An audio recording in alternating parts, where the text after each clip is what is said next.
Ladies and gentlemen, welcome to the Ranton Podcast. We are here and the king is back. Cesar is back. I mean, honestly, at this point, my channel is everything. It's only filler until Cesar comes in again. Oh my... No. How? Well, I'm ready for my hour of fame. Yeah. So please. I gotta say, this is the best. The podcast that we did with you exactly 1 year ago is probably the best podcast we've ever done. It was an eye-opener into so many things. Guys, watch the podcast if you haven't seen it. A happy coincidence. Yeah. No, it was just a Podcast, coincidence. for those who don't know, how have you been, man? Who are you? Who the fuck are you? I'm Jesus Christ. Yes, in the flesh. Well, who am I? I'm Cesar. I work in video games. Yes. I make them video games. Actually, I don't make them. I tell other people what to do and take the credit. Yes, he's not a small fish, he's a big fish. Big fish in a big pond. Still yet to make an E3 appearance. Oh, yeah. Wait, didn't you, on the last podcast, didn't you say you were going to give me a shout out or something? I might wear a shirt. Oh my god. No, they're not going to allow that, man. Oh, by the way, while we're on the topic of shirts, just a little intersection there. I promised a friend. Yeah! I just returned from Beijing, and that's where they sell stuff like this. Shout out to my friend Jesse. I did it. Are you happy now, bitch? It's beautiful. Very nice. It's beautiful. So you like Wolfenstein? What? BJ Blazkowicz? Oh, yeah. It's not the name of the character? Yeah. That's exactly what this t-shirt is about. People love Wolfenstein in China.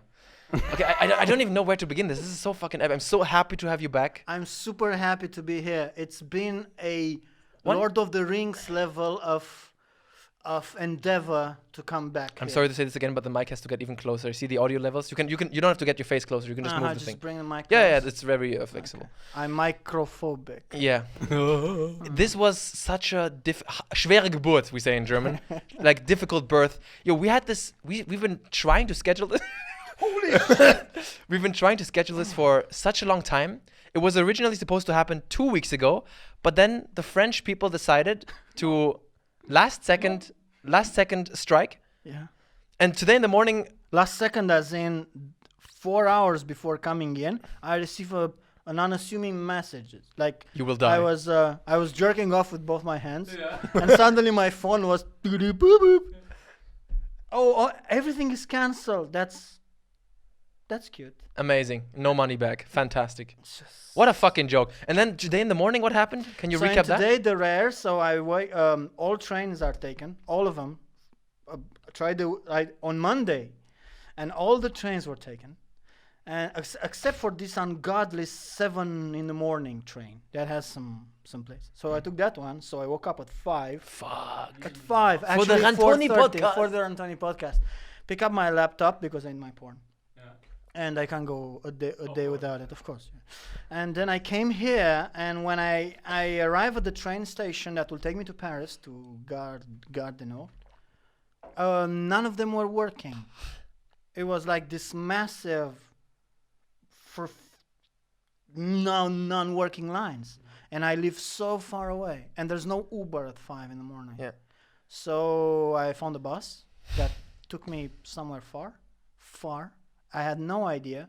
I trusted them with my life. It was me and 2 homeless people inside. And at some point... So 3 homeless people. Yeah, basically. Woo! And then I arrived at some station. I saw a name. And there was only one train. And I asked people inside, does this take to Paris? Nobody speaks English. And after taking that train to one other station, take another train in an opposite direction. I was already late, by the way, because the bus took 2 hours. Long story short, I arrived as the train departed, and I ran after it like Anna Karenina. Did you run in slow motion? In the fog, and a guy came out of the drain. Fils de pute! Schneller! I was, take my laptop, not take me! Fuck. Oh, by the way, because maybe you have noticed that the channel has kind of exploded ever since you were last here. So just in case, so people don't know, like Cesar, you worked for Ubisoft for 8 years, 10, 12. 12 years, and you worked on big titles like Assassin's Creed, Tom Clancy stuff, the mic, Future Soldier, Ghost Recon, yeah, Skull and Bones, yeah, and some other games that nobody cares about. The Tomb Raider. While at Virtuous, I worked for Tomb Raider, And- doing challenge tombs with my guys. yeah, and now with my goons. yeah, and now you're at Virtuous, and Virtuous is kind of a company where if I got this right, they haven't created any original games yet, but they essentially are like contractors for other companies, and they take over certain parts of the work. Right. So this is called co-development. Virtuous did some games, but you haven't heard about them. They're small card games, but their expertise is with the remakes or otherwise ports, like the Dark Souls port on Wii was us. Same for many other games. But a big and growing segment at Virtuous, something that we're very proud of, we're collaborating very closely with super big AAA developers, where we make little chunks of their games. A level there, AI there, enemies there, and we're working embedded. It's very, very difficult. The challenge tombs, for example, in Yes, Tomb Raider, Rise of the Tomb Raider. Shadow. The Shadow. It was very difficult because initially in Tomb Raider they were making blacking tombs in Tomb Raider. Funny, yeah. In Rise, the tombs were very small. Rise was the last one, right? No, it was the second one. Shadow was the Shadow is the Aztec. Oh, the Aztec Maya. Paititi. There we go. Yeah, and we made these massive sprawling levels, each with their own narrative, and they're like bubbles, like little... Yeah. That's exactly what I feel like. Like testicles floating in a bucket, right? That's what you meant. Yeah. Okay. Cesar, I will kick you off the podcast Okay. if I have to say one more time that you have to get the fucking mic to your face. Je suis désolé. Look, you can move it like this. No problem. It's very flexible. All right. You can also, if you feel it's too much like this, you can turn it down and have it like this. Yeah. Yeah. All right. This is your strike too, Cesar. I'm a big third time. I'm a big channel now. I don't stand for this shit anymore. Man, last time I came here, there was like Ranton and his mother, and now has the legions of fans outside. My mother was aborted. She was cancelled. I I don't need her anymore. You suffer no fools. Yes, I'm done. I'm like, Mom, 660,000 subscribers. Who are you? And then, yeah, that's it. And then you were grounded.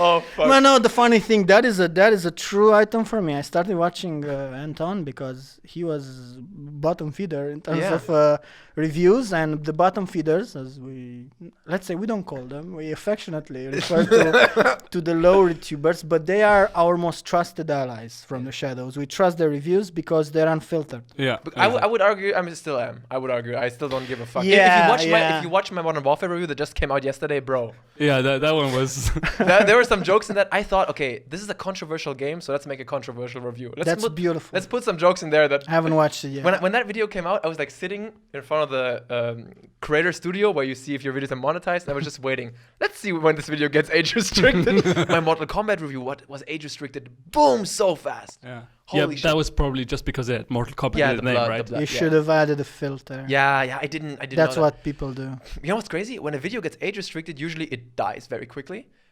My Mortal Kombat review exploded in views after it was age restricted. I don't know why. I think it got age restricted at 250,000 views, which is already amazing. And then it got up to like 800,000. It speaks volumes of your fan base. Yeah, it kind of does. Yeah, it does. I mean, I don't associate with them. No. Now you have to make an apology to your fan base. I made a serious lapse in my judgment. Don't forget to monetize. And don't forget to subscribe. Merch, where's the merch? Ad rolls. Yeah. Oh man, I don't even know where to begin. There's so many things I want to talk about with you, like developments in the industry of the past year, essentially. And I also want to talk about certain AAA titles that came out and like your perspective on it. You want me blacklisted? You want me to be blacklisted? You want me to start making pizzas? Yes, I want you to clean up this office. That's what I want. Okay, that's good. That's good. I hate my job. So. But the thing, like for everyone to understand, watch the last podcast we did because he talked about the blacklists there. It's a very interesting concept that happens in the industry. So This is not a live podcast. I will cut things out if you tell me afterwards. Maybe cut that. And I don't understand that you have to be a little bit more careful with how you talk about certain things. You can't do it as unfiltered because you're active in the industry. Yep. But I really want to get your thoughts because we talked about this briefly on WhatsApp, just a little back and forth. Borderlands. I want to talk about Borderlands as a beginning because this game was pretty acclaimed. I did not see it. And I also think that the argument that I gave was kind of iffy because the argument of saying like, where's the innovation? I wouldn't give that with other titles that I enjoy, right? So the thing is that the reason why I complained about innovation in the first place with Borderlands is because the gameplay loop itself is not that fun for me. For example, if Hitman 2, the new Hitman game that came out, it was the same as Hitman 1. I didn't complain about innovation one bit because I love the core gameplay already. But if we waited 8 years for the next Hitman and it was just a map pack, then I would argue a lot of shit happened in the industry. Why is this the same as 8 years ago? And you were telling me on WhatsApp, I agree. Elaborate. So now our WhatsApp conversations are public. Yeah, the cat is out of the bag. Get wrecked. Get wrecked live. I'm putting you on blast, bitch. Where to begin? Do you know Tim Minchin's song "The Fence"? Sorry? There is a comedian, musician, Tim Minchin. Oh, okay. He wrote a song, "The Fence." Mm-hmm. You insignificant. No, but seriously, he argues in that song that the more you know about things, the more hard it is to make up your mind if they're good or bad. Which means everything is complex. We want everything in black and white. We want innovation. We don't want innovation. This is good. This is bad. We do that because we're afraid and we like patterns and we need a framework to judge things, to know that we made the right decision or why we don't like this. We try to rationalize our instincts with this matrix. I'm eating a lot of shit right now. But the point is, I don't know what Borderlands development was. I don't know that. No, I don't know anything. But I'm sure they had people that wanted to take the game in a bold new direction. And probably they did for a while until someone pulled the brakes because of some user playtest and they decided too much is too much. User playtest. And then they said, you alienate the fan base. Mm-hmm. Now there is another concept when you are creating, it happened to me many times, including in Shadow. You have to be very faithful to the source material. Is there source material for Borderlands? It's the first Tomb Raider. So you were talking Tomb Raider, sorry. Yeah. No, but it's the same Borderlands. Borderlands 1, Borderlands 2. There's some ingredients that are being framed, and with those ingredients, they're building the new things. And they say, what else do we need? We need that. What is outside is it's alienating the public. You can see that in Assassin's Creed and Assassin's Creed Origins, which was a huge departure. Mm-hmm. Which was a huge leap and alienated a lot of people. I think most people would argue, though, that Origins, I think it's a very popular game, Origins. It's still in the community it's very loved. Maybe because I was in the trenches and I saw all the negative stuff, but it was harshly criticized. By especially the combat. I think because the world, it was the same. When you reviewed it, you talk more about the systems and stuff. Anyway, the point is, I have this long-winded explanation, served nobody. That's why you're here, man. But love listening to you. But everybody wants to make the perfect Borderlands, and there's the third aspect that I wanna mention. All your systems are built in a way. Sometimes if you want to build on that structure, you only go vertical. Let's say you can't go sideways. I work in a special way. All the other gameplay features like summoning stuff and doing stuff that needs to work kind of in the same framework, so that you iterate fast and you don't spend a lot of time doing weird stuff. That's why games are samey, because they iterate soon to get approval. They need to iterate on existing stuff. They can't do new shit because the approval, it needs to be in 5 months, 6 months. And then production starts. And when production starts, it's like setting out on a journey. But you don't know. what's happening. But don't you think it's kind of crazy because we're talking about, I think, 7 years between Borderlands 2 and 3. 7 years. That's between GTA games. Yeah, this usually production for games is small. It's 1 year. What? Production. What does it mean, production? Production means Coding. Usually, no. Usually projects are cut in certain production phases. First, you have conception, which is when you draw all the characters, all the layouts, you show the story, everything you draw, you make it, you choose the elements, the ingredients you prepare. And then you have the prototype, where you prototype with the movement, the exotic features, you test your ideas, you validate them.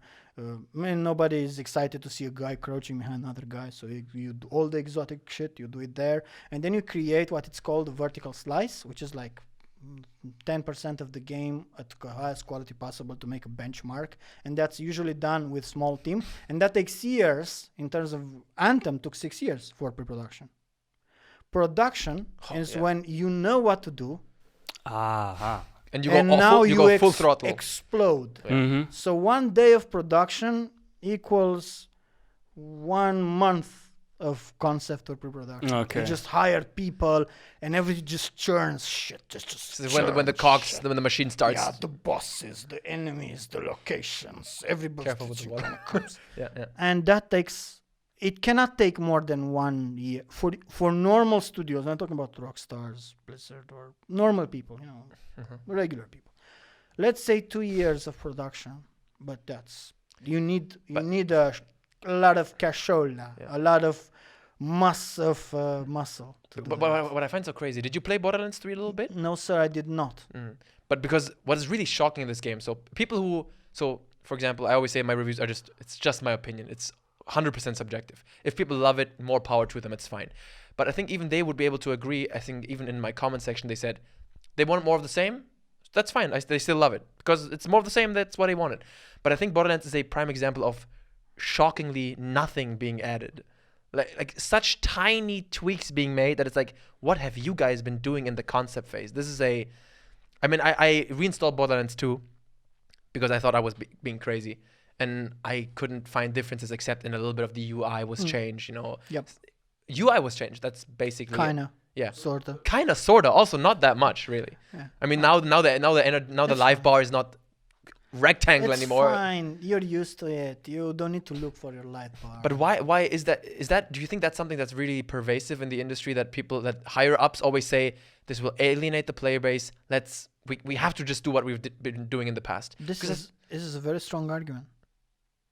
Especially when you're at the third iteration.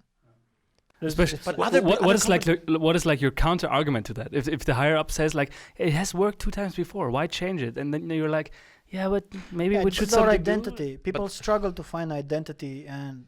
But the identity with Borderlands is a cell shading first-person loot shooter. Well, yeah, that's yeah. They are director decides the UI and the user experience. People decide.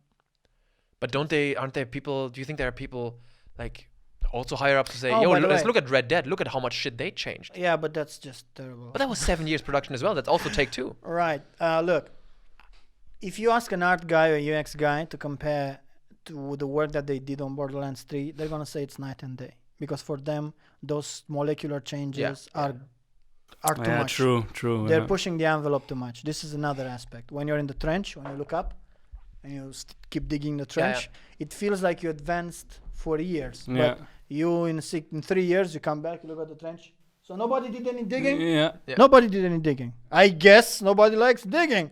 And you move away and people are like, fuck you! Hey, we worked our look! Crazy. Yeah, that's how it is, man. That's how it is. Oh, one more question. Are the 8 years you're talking about, is this just between release? Between release. Because you don't know if they've been working on it all the time. Sure. But they've been doing like the pre-sequel. They've been doing some other Borderlands installments. I mean, of course, I don't know if they've been, but I think that to some extent. Were they? To some extent, I feel like that's irrelevant for the consumer side again. Because yeah, of course it is. For after 8 years, if another installment comes out, you have grown 8 years. Yeah, that's true. You can be, at that point, you can have a child that was born and it's 8 years old. Yeah, that's true. And then a sequel comes out. That's the same as the game that you played when your son was born. That's how I felt about it. No, wait. Okay. I believe that Borderlands 3 is not an 8 years project. Period. Yeah. It's not. Yeah. It came together much sooner. Does it have? Because the reasons. Did it make the impression on you from what you have looked at? Do you have a suspicion that this might have been rushed or put together quickly? I haven't played it. Mm-hmm. I haven't played it. I usually that becomes very transparent to me when I play it because I look for when it bursts at the seams. Like there's some telltale signs of the production woes. The reason I didn't play Borderlands is that it's Epic, and I have problems with Epic Store trying to refund the game, and they humiliated me. Yeah, it was a terrible experience. Wait, there's a refund policy on Epic? No, yeah.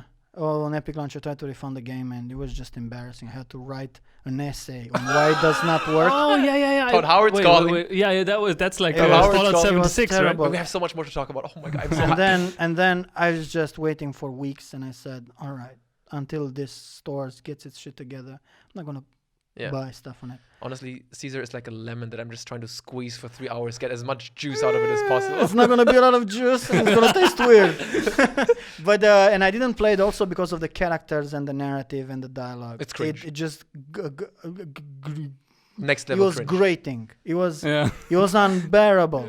Like Oh fingernails on the chalkboard, Claptrap is an acquired taste. But those characters, what they saw was dial up to 20 from what I last, and I said, I don't need that. Not now though. Maybe later. I'll play some depressing stuff, and then maybe I'll need 40 hours of pure teenage comedy. Watch the road every time you. On the second screen, as they opens the soda can, it's bubbly. It's bubbly. You actually have a YouTube channel where you do your little Let's Plays, and I'm very frustrated that you do it in Romanian sometimes because then I can't understand shit. But I've been following this a little bit, and I noticed you've been playing a lot of Sekiro. No, I don't. Yes, you have.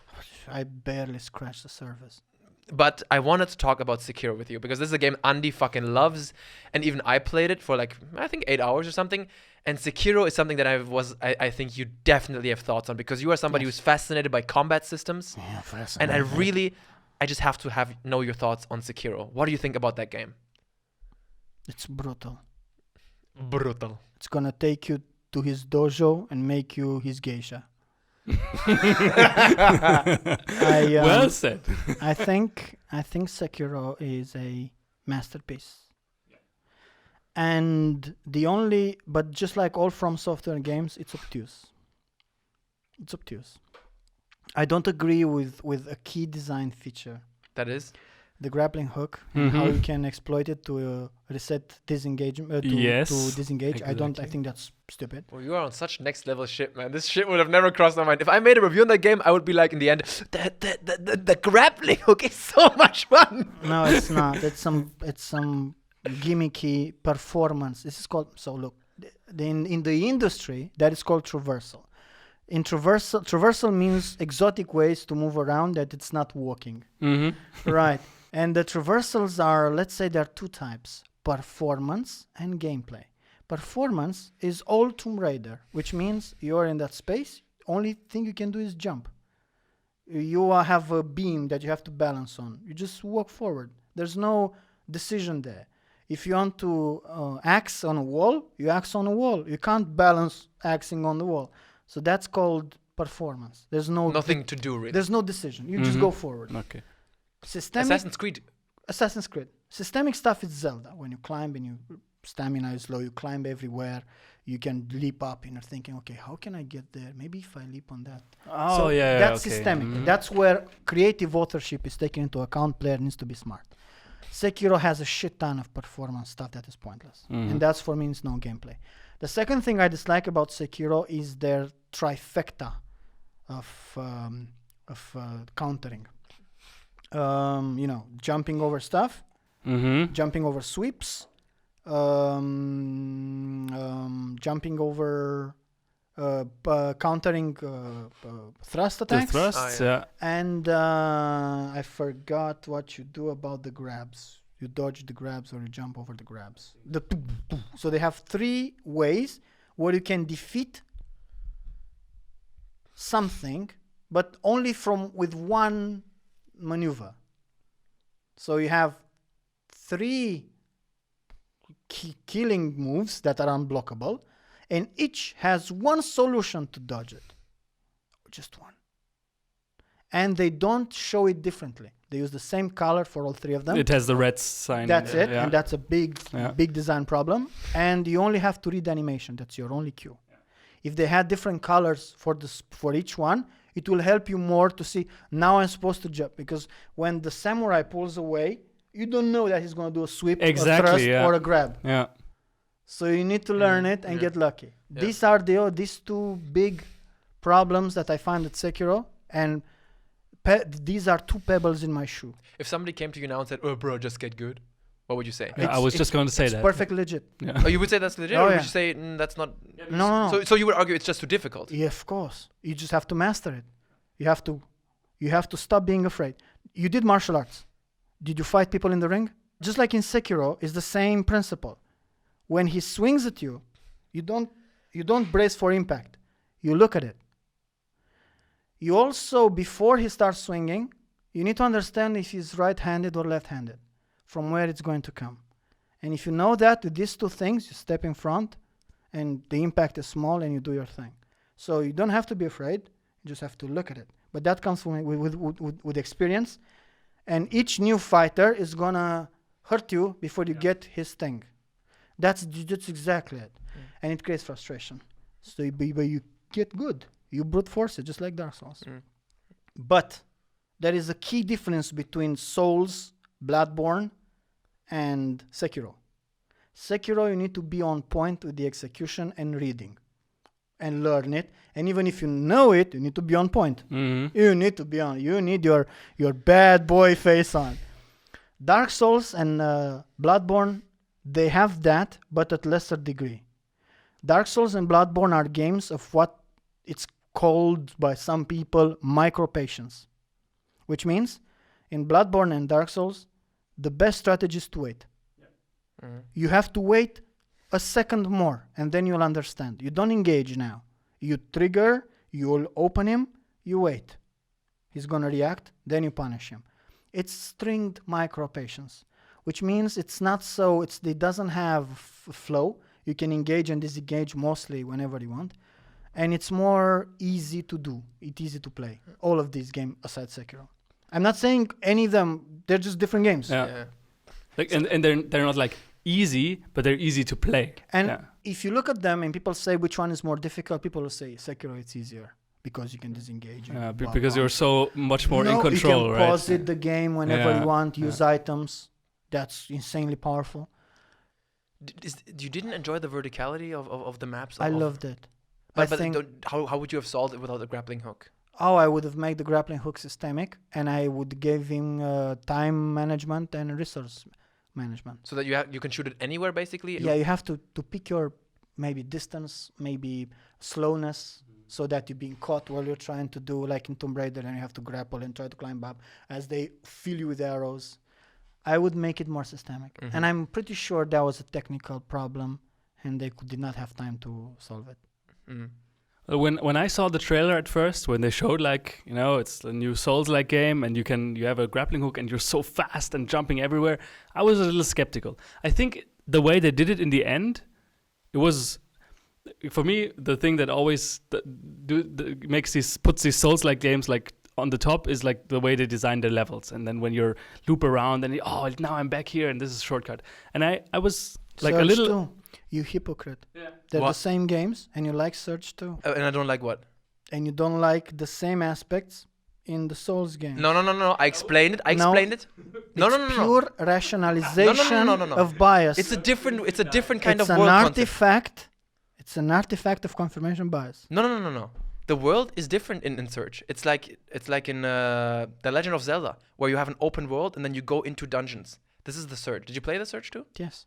But I don't feel like it was like because Dark Souls games are kind of linear. I go through them.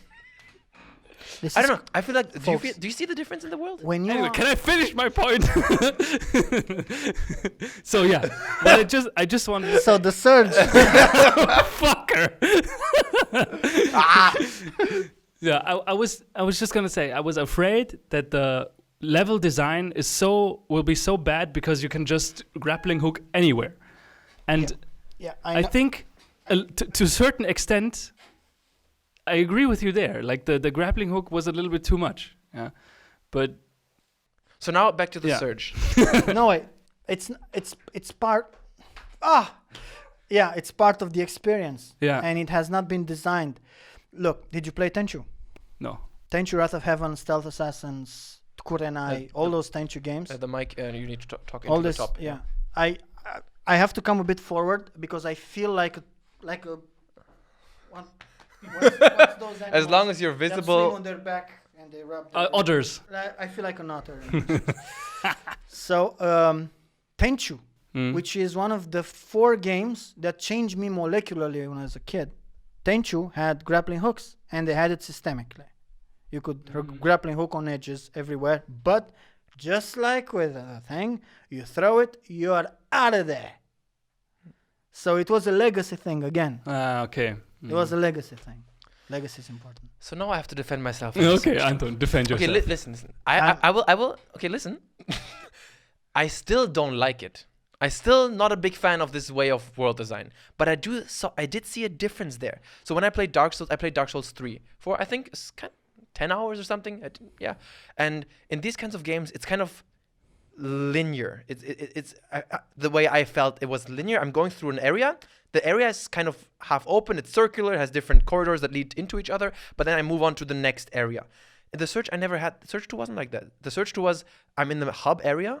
And then from that hub area, I go into different dungeons. These dungeons are then built like the Dark Souls areas with the circular shit. And I still don't like it. I just thought it was better. I was able to orientate myself better. I'm still not a fan of it, the way that this design works. You know what I mean? What do you think about the Surge 2? Well, it's a good game. I'm very proud of Deck 13 and what they accomplished. Yeah. Me too. Very proud. We need more people like them. We need their talent and their energy. It's the same game. It's the same layout. It's just I'm sorry. I don't want to. This is not armchair. No. You're the expert. You're the expert. I'm not an here. expert. I'm just a guy, and I'm just a monkey. But look, I believe you enjoyed the combat and the feeling of satisfaction and gratification. You understood the loops a little bit better. You were hooked into areas a little bit better and made you more susceptible to that sort of design. But it's the same. Maybe. It's the same, brother. It's the same concept.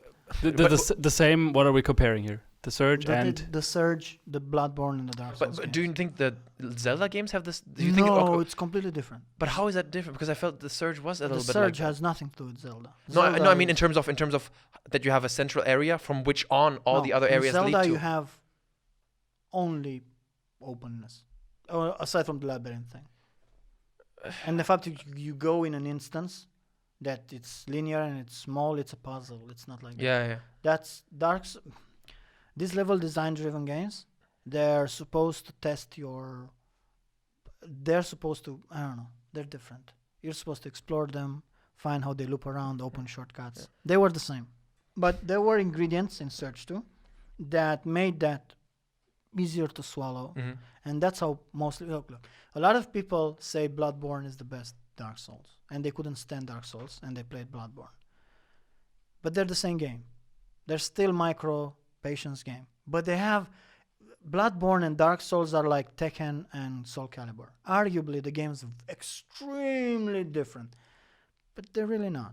At their core, if that's you a great understand, comparison. Yeah. if you understand, you block, you wait the guy to finish, you go in. Yeah. You always play on counter. You always alternate highs and lows so that it stops blocking and you catch him. It's the same concept, but you have to adjust to a different ebb and flow. Okay, so just so people don't get it wrong, I don't think that it's a different concept in the Surge 2. I just thought I was able to handle it better there because I felt like it was the central area from which the other areas led to. But I agree, it's the same kind of design, absolutely. Yeah. If you are to play, let's say, Bloodborne now, I have never played it. yeah, play with your brother in co-op. It's having a partner in suffering is beautiful. Wait, co-op, split screen? No, in two Ah, okay. consoles. And you can play it and you discover things together. You see how things loop and you see them before they happen. It's like, oh, we were there and now we're here. holy shit, now we're back there. Ah, no, I see. So, Ah, Andy, what is this way? And then you pan around and see me like getting crushed by a big I demon. told you. it's a game. Did you finish it, by the way? Yeah? Have you finished Sekiro yet? No, not yet. I'm at 10, 20, 15%, I think. Okay. Yeah.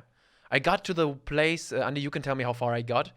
I got to the monks, and then a little bit further. That's what I'm there. That's exactly what I am. I think that's the halfway point. Halfway? Yeah. Jesus Christ. Because I played it for a long time, I felt.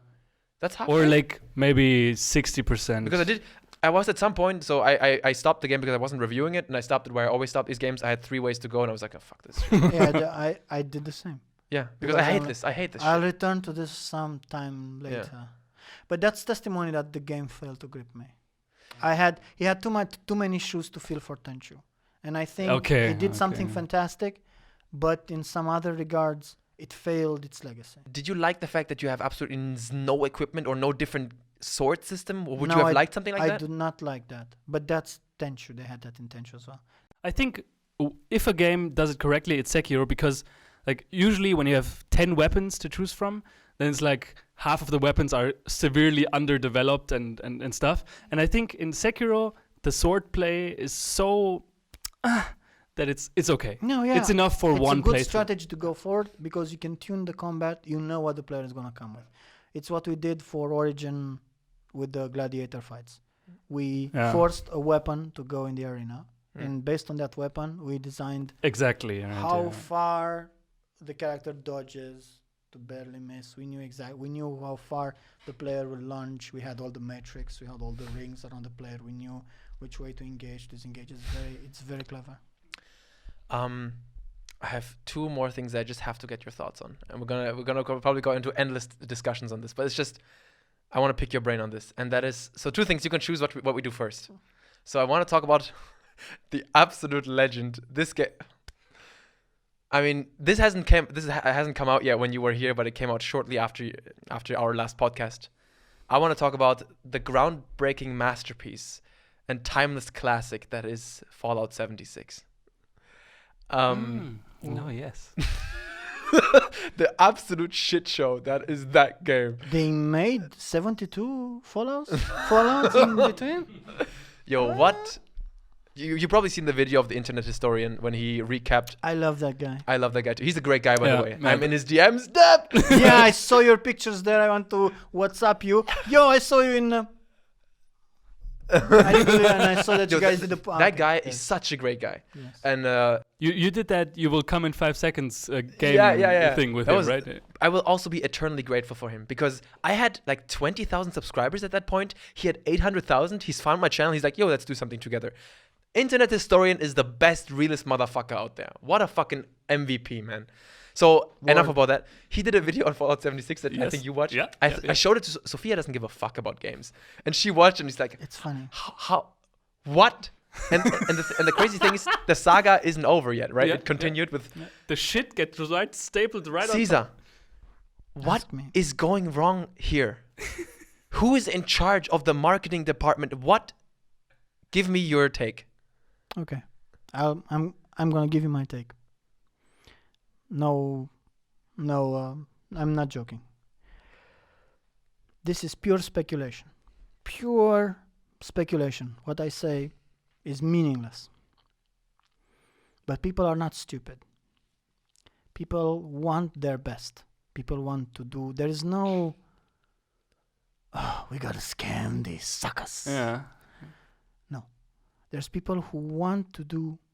They don't want to cut on fabric, on all that shit, all the buggy stuff and all the 500 atoms and all that subscription that didn't work. And they don't want that. No. I believe that there is someone really high up in that company that has no filter and nobody to challenge him. Usually this is I believe that, I feel that this is the product of a really massive ego completely detached to the market. Are you talking about the man? I don't know, man. I don't know. This would have been a really short podcast. We said like, I think Todd Howard is completely No, unhinged. but the like, thing is, get there is- out. the Todd Howard thing is a meme, but There is someone with unfettered power that overrules reason. It's like a gravity of madness. John Carmack for Daikatana back in the day. You can't challenge him. It's all ridiculous. And they live in that bubble. And I believe they have very poor resources. I feel massive amounts of talent left already. You don't know that because it hasn't been reported, but I feel they left. Fuck, that paints a bleak picture for And Starfield they and Elder work Scrolls with 6. juniors and they work with people they hire That overnight. They can pay less to. And they may pen up realistic deadlines, but there is a general lack of expertise. Or they have all their good assets engaged on the Starlink. But game. if that's the case, then Todd Howard was just lying because he said all the resources are focused on Fallout 76. He said that back then. He's like, this is our biggest project yet. Everyone is working on Oh it. man, listen. I just want to say one thing. One thing. When companies say anything, it's all positioning. It's all narrative. They will never. They're not your friends. They're positioning themselves. It's all about narrative. Yeah, for sure. Yeah. It's everybody knows this, and yet everybody gets up in arms. Yeah. Ah, that's so cool. That guy made an apology. Ah, the boss of Epic wrote something on Twitter. He's one of the good guys now.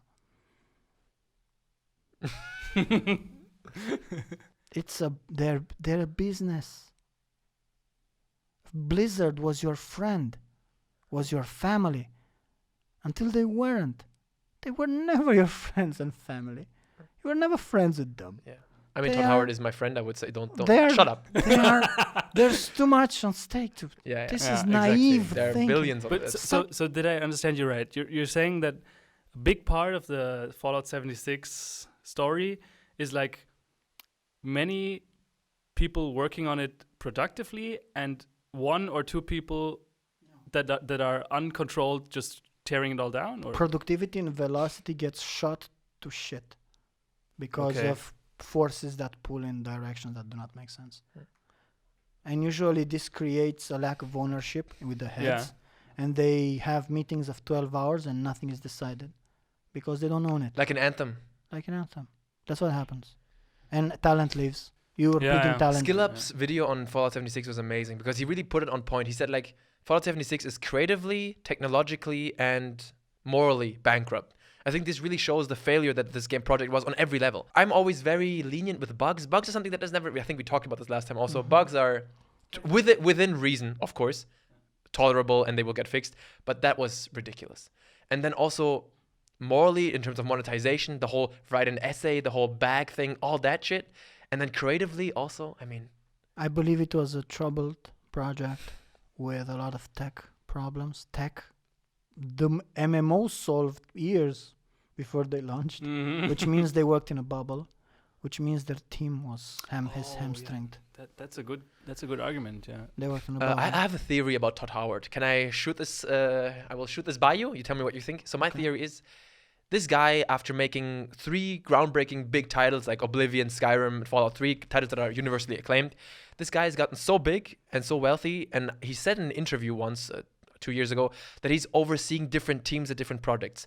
My theory is this guy is not involved anymore at a creative level on these games at all. This guy is now a guy who goes there, gets a status update, looks at how things are going, and then goes to another studio and checks it out. He doesn't sit anywhere anymore and brainstorms with people on a creative content level. What do you think? That's true. Yeah.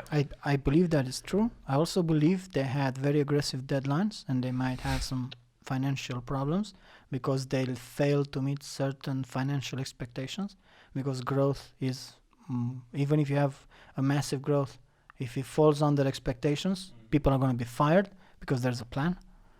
And there are many moving pieces that will help create this catastrophe. Because make no mistake, this is a massive catastrophe. Yeah. Massive. The fact that it was not cancelled, it shows that they were desperate. Yeah. Yeah. Desperation comes from money. Exactly, Is this the kind of title where you would say this is a prime example of a game that should have been cancelled. Should have been I cancelled. believe it's the same as with Ghost Recon Breakpoint. Yo, Oh, you haven't even talked. Caesar, what? While you collect your thoughts, I would just say I plan to review this. I played this thing for 12 hours. Strip this game of all the bugs and all the monetization, and it's still a giant shit stain, this game. What the fuck happened? I could not play this for one more second. And I was one of those people, I really liked Wildlands. I really did. Yo, what happened? Yo. What the fuck did you do, Caesar? So I'll preface this by saying I have no idea what happened at Ubisoft. I am not an Ubisoft employee, and I don't know what happened. For me, I have a personal stake in this because I worked on Ghost Recon Future Soldier and their DLC, and this is game I gave it my whole, and I kind of cut my teeth in the narrative and cinematics and stuff. Which one is Future Soldier? Future Soldier was before Wildlands. Before Before Wildlands. Wildland. Okay. It was a pretty good game. And I was supposed to work on Wildlands, but I was hooked by Origins. But I don't know what happens. What I know is the following. I am pretty sure that they have massive disagreements internally, and they had too many leads and too many directors. You had a brand director, you have a managing, a creative the director. opposite problem of Fallout 76. There's too many people pushing in all Yeah. directions. Yeah. And because they have equal power, they need to come to compromises. Yeah. So that game is a massive stitched together compromise. yeah. And because they're facing a particularly bleak year, because no Assassin's Creed is launching, no massive game is launching, But Siege and For Honor are doing well for them, no? but not enough. Their growth needs to be sustained, even if it is unsustainable. And they had to launch it. They knew they had a dud. They knew, but they reached the end of the rope, the plank. They had to launch it. That was the big launch. And they said, we're going to fix it as we go. As I played Breakpoint, That's pure speculation. when I played Breakpoint, this is the reason why it sucks so much. Like, you see that they tried so many things and nothing is right.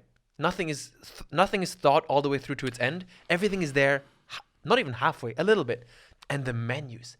Andy, you have not seen menus like this. Are they Dawn of War? can we- Three-level bad? This is.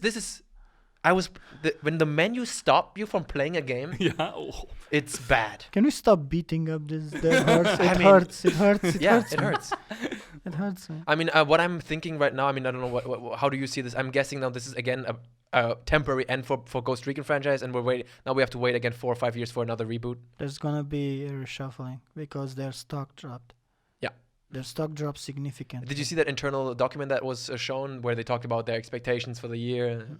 Ubisoft or Yeah, Ubisoft. I don't know if it was a leaked document. I don't know what it was, but it was a document from their shareholder things, and they were talking about how this wrecked them pretty hard.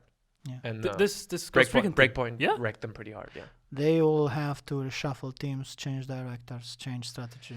Yikes. Ubisoft are not bad guys. Yeah. They're not Bethesda. Yeah, it's one of those companies that I also like. They're not those people. They're not I kind of Blizzard. like Ubisoft too, to be honest. I don't hate those guys. This was it's like a aborted baby in a war trench by some nurse Oof. who had to leave it behind because they moved away. It was like Yeah. that. Nobody wanted this. Yeah. And the company is never going to take responsibility for it, clearly. They're going to spin the narrative differently a bit. They're not going to say... Yeah. But look, this is testimony that even giants stumble. Yeah. And when giants stumble, they stumble hard. They stumble hard. They stumble hard. It's earthquake. If There's like something, a by the scorched time the earth. game comes out, if something stops working, when it comes out, it's a livid, mummified stuff with limbs missing, because the domino effect in a company in big projects like this is massive. There's There's a lot of disagreement in creation, in writing, in direction, in nuance. I mean, I know some shit. I've seen some stuff in the industry, and I can tell you, everybody wants to do their game. Everybody owns the game. Many people. Nobody has it the way they want. Yeah. Sometimes it ends up well, cohesive, like Death Stranding. A guy has an idea, everybody makes it. Perfect. Last Guardian, same thing. And then you have these massive undertakings where everybody adds to the pile. And they can't agree on the color of UI. if we kind of zoom out a little bit and think about big picture, you're as somebody who's been in this area working for so long, and you see these massive projects just fail and just burst into like pieces. Do you have any sort of like wish, like a fix, like guys, just any sort of thing that this can be avoided if the industry was more like X? No. Do you think this is unavoidable? Shit like this is gonna happen Forever. Yeah, I guess that's. I think that's the nature of creative work. Yeah, right? probably. So, Yeah. Something shitty will. But the reason is that it's made with money. That's the biggest problem. Because when you make money to greenlit a project, you need to be very optimistic in your forecast. Nobody wants to hear 6 months concept. No, 2 months. There's too much money. So you do optimistic stuff. And as you work, the scope changes. The market changes. And then you're in too deep to cancel. There's so many things that go wrong. There's another project that does something really good. There is a shift in direction. After one year and a half, you have a massive user playtest. And they shit on your game. Yeah. And you realize... Fuck. That must be right. quite the feeling. We need to change the art direction. And What we reboot. did is boring. We need more cartoony, more spicy. The costs, monumental. Yeah. You're not going to finish everything. You have to release the game by the end of the year. The gameplay does not hold up. Mm-hmm. Your dreams of having 26 categories of weapons, transformative weapons, To one that category. destroyed you because you need to adapt the gameplay for everyone. You can't have one that chips everything. So you have too many moving parts. You have too many opinions. So there are many. Everybody wants to make the perfect game, and sometimes a small decision can have catastrophic impacts on the game, and people always push for more. When they see the game is not where they want it to be, okay, let's introduce the flying thing. But none of the maps support flying. Yeah. When can we have that? Easy, 2 months. And the guy who says easy 2 months is the guy who is desperate to save the game. Mm-hmm. Yeah, It's not going to be done in 2 months. This guy is going to burn. His whole team is going to burn. At the end, you're going to have some World of Warcraft types of mounts that kind of hover in place and have no physics, no gameplay attached to it. But at least you won't fuck up the nav mesh and you can land whatever you want You can without fly, flowing through geometry. This is how games are made, man. There are compromises on big or small scales, but sometimes there's so much good shit there and the direction is strong and people follow that direction that even if it's poorly implemented, its flaws becomes its assets. Mm-hmm. Can you give an example for a game where you... Dark Souls. Demon Souls. Its flaws became... That's why it became a genre. It became a genre Because it's frustrating. You're too fucking weird. You're too odd. You have too many flaws as perceived. They go against the orthodoxy. Yeah. That's how it's called. Yeah. There's many games like that. But that's how it is. That's this industry. Or you do a little Me Too iterative game every year. Every year you add a little thing, you change the color, you change the thematic, and that's it. And you sell like crazy. My guess is the way Ubisoft is going to come back is with a huge Splinter Cell announcement. Because this is what everybody's waiting for. Yeah, this is what everybody wants. That's a decent. And also that would be a good comeback if they make it right. And this could be a possible comeback. The But last the game Splinter Cell game is like 6 quite years, a while 6 back, years right? ago. It's And I hope they really go back to that slow shit. They love Sam. They love Splinter Cell. And But it's a well-selling there's franchise. a problem of right? bandwidth. What do you mean? What teams do you have to work on? Yeah. They all have their own roadmaps. Is and you have Ubisoft to not big finish. enough? No. What? There's no such thing. Fuck. But because a game of that size, you need good creatives. You can't give it to anybody. You need people you trust. Because in this industry, blacklisting and stuff, you need people who you trust. You need to trust that guy with that franchise. So not It's Todd very, very, even for us who do code development, it's very hard for people to trust their baby with us. Our initial work is they're breathing down your necks. Howard.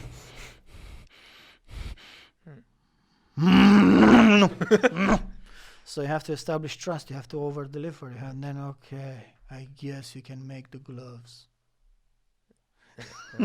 It's like that. So if you don't trust the guy, Ubisoft, someone to carry this franchise because of animosity of whatever politics. I have another question. Maybe because my idealized vision of the gaming industry has something, or could you imagine this be realistic? picture the following scenario. So you have a game that's being made, and then a higher up comes in the room and says, we have to do X.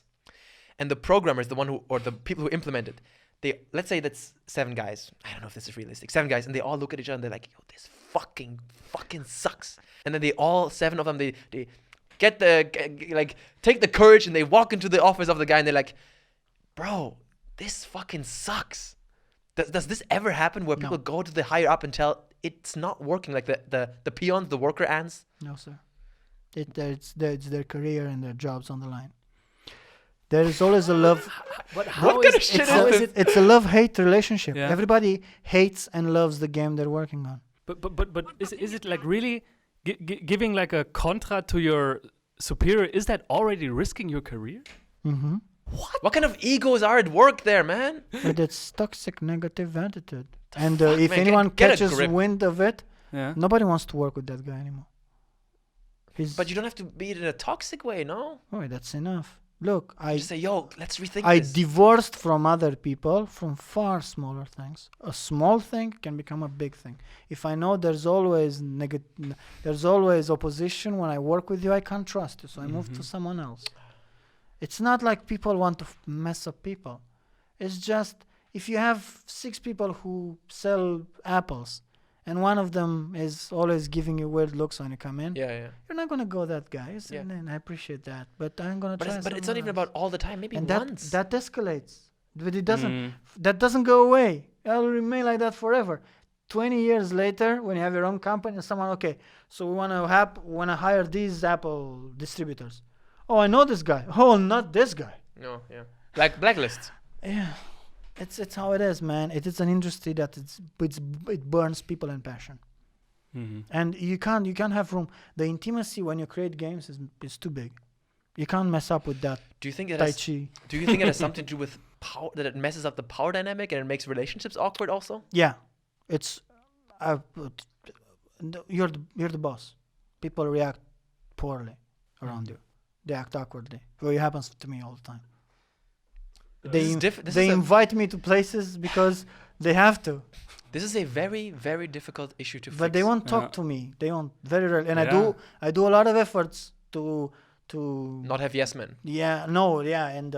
and start every meeting. Oh, I'm so stupid. I'm very sorry. This is going to be a very stupid presentation. I try, but that's still. Have you met people in the industry who you think are great bosses who like talk to the developers and are like, please tell me if this is stupid? Like, A lot of people do that, but nobody listens.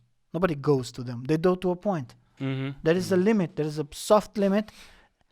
And only when you're hurt, you go. And when you're hurt, you say things that you don't yourself. You don't want to say, but you want to make impact. You're like the crazy Chinese wife. She shuts up for 30 years and then she kills your kids. Because she had enough for 30 years. Fuck. Communication is the bane of existence, man. And Yeah. it's on this. It's everything. Look, imagine working on stuff and there's someone in another department fucking it up. And you have to rework it and rework it and rework it because those guys can change their minds on the color of the UI. You're going to look at that guy and you want to poke his eyes out. And someone tells you, man, that's your job. Can I not do art for that thing? Can I do art for that? Oh, yes, of course you can. Boom. You're in the saddle. Boom. You had an enemy. You have an enemy. Yeah. Fuck. How are games even made at this point? Like, With money. yeah. You're at work. You're being paid. And you're thinking, shit, look at me, mom. I'm coding for Red Dead. I make the grass take input from players to move left and right. If it's wind, if it's players, if it's a bear. I'm making it. I made it. I made it. I made it. Lunchtime.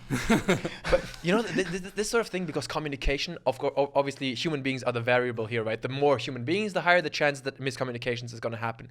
So then I find it so fascinating that you have products on such a high level of polish, like God of War, for example. How does something like this not go wrong? It went wrong many times. But how is the product this? How was this the end product? I'm sorry, Ranton. Je suis désolé, mais God of War is just a stitch put together with unfinished ideas. It's just it had more polish. Is there a game where you would say this is a really fleshed out title that doesn't feel stitched together for you? No. You see that every game is But just stitches. But what the difference is polish. They stopped. They had the power to stop the game very early and keep polishing. That is a And keep privilege polishing. and trust probably afforded to you Yes, by by Sony. yeah. And Sony is quite amazing, isn't it? and the Red Dead guys, Rockstar, they had money. And They trust. polish it to a sheen. Yeah. And when you get the product, it's pretty bugless. Everything comes together, but it's polished. Yeah. But if you look at the ingredients, if you boil them on paper, you're gonna see how many different families live in the same under the same roof. rock, yeah. I think the polished good games are some of the indie stuff who have very few ingredients, Yeah. and they build on them like Celeste or Minecraft. Yeah. Mhm. It's just they do one or two things very good. Mm. And that's a fit game. That's how it's called fit. It serves many people in a niche market. It doesn't do everything. It does very few things and it does them right. But this concept is hated by creative directors.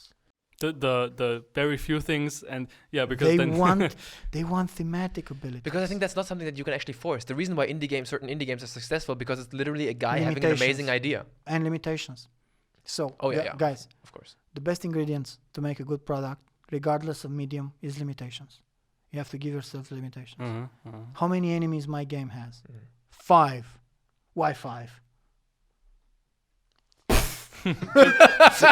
Get the fuck out of my face. just 5. because 5. Okay, can you have 6? No, 5. So you cram your ideas in those 5, and then you realize that some of the ideas are better than others. Is- Yeah. And those 5 enemies are all distinct, are That's exotic. pillars, no? What you were talking about, kind of focusing Everything, on. yeah. Everything. What do you want to accomplish? How many levels? Okay, so we have the snow level, you have the lava. 2 levels. 2 biomes. What do you mean 2 biomes? Choose your pick. Biomes is a Yeah, natural environment. Yeah. desert. Just 2. And one of them is complementary. There's only one main biome. How the fuck can I do a game with one But biome then and you a will half? do this biome really well. Motherfucker. You didn't listen to me. So you do the jungle like nobody does it. Like Shadow. They have the jungle. Yeah. That's it. Yeah. Man, that jungle, everything has eyes. Yeah. Oh, that Yeah. jungle. Yeah. Yeah. That's quite something. They don't have, yes. You have to put your limitations, even if they're arbitrary. You have to scope as small as you can and avoid scoping like you're donating organs. If you increase the scope, it's like giving a lung. Yeah. I'm going to give you a lung. I'm going to make 6 enemies. But this aggression will not stand. You won't do it again. I have only one lung. Yeah, I kind of can see what you're saying, how Limitations. how this applies to the AAA titles, why they fail. In the Exactly, I was communist, just gonna say, in the communist Romania, we used to have a Ceausescu. saying. Ceausescu, we used to have a saying. Pizda, meti. Pizda, mă. No, we used to say, the communists used to say, and they drummed this when we were children, we were with our pioneers. They said, I think I mentioned this before. Limitations limitations show you your freedoms. Which means So live in the sounds like gulag. sounds like a very communist thing to Yeah, say. Right? which means true freedom is ruin. You run in all directions. You don't know what to do. You argue with everybody. Everybody wants to go. But when you have that amount of money and this amount of time, if you have a good team, you have a good chance to deliver something fantastic. That's actually what Jean-Jacques Rousseau also said. He said freedom is not just to do what you want. Freedom is setting yourself the right boundaries. Right. Yeah. I think that's actually a good answer to Anton's He was question. a communist. Rousseau. He was a good communist. To Anton's question before, like what could AAA developers do to prevent like disasters like this? Maybe it is Decrease like the scope. They only setting need one themselves guy in boundaries. charge Yeah. who pays in ounces of blood for every game feature. Yeah, If that exactly. happens, And that guy you will then have say, way better games done much faster. Way better. Is that a skill that you think is too rare? Dude, it's impossible. I write so many creative pitches, and I think, how many enemies do I need? How do they look like? And then I look over that pitch in the morning and like, fuck, this is not fit. Look at this fat. Let's boil it. And you boil it again. You don't need that ability of the guy turns himself into ice as you punch him, comes out of the back of his sculpture, kicks it in you. You don't need that shit. It's cool, but you don't need it. Do I really need that? What is core to the experience? And then you see all the fat, or you wanted to be an anime producer, so you put anime in the game. And you cut it. And when you cut it, the people working under you, they're going to be very disappointed. They're going to say, why did you cut Star Wars 1313? Why did you cut something beautiful? Dude, the game is cheap now. We lost. There's a lot of arguments why cut shit. Why did you cut the trap that you step in it and you go up, and when it comes in, you have to shoot it sideways when the rock comes? Why did you cut that? It worked. It was fucky, but it worked. When you have to polish it, it's not going to be polished. Crazy. I see. Red Dead Redemption 2, I think the game is a mess, but it's one of my favorite games of all They time. work for 20 years or something. Yeah, but do you think there's also a game where they had a small scope? Or because that same game seems to me like they went fucking nuts. They're like, let's put this. Honestly, that game has, I don't know. It is a mess, isn't it? Yeah, it happened at such a scale that my little feeble brain goes pizda muti. Yeah. This is one of those games where I played it. Red Dead is the game where you play and you're like, how does this game even happen? Like on such a scope, and the details, the narrative. Oh fuck, it's crazy. Someone was able to take a cup of coffee from one end to the map to the other. Yeah, I saw that. Damn and Sam, these two guys must be. So no, I don't dabble. I don't touch the sun. But I would hate to work in these environments. I can't imagine.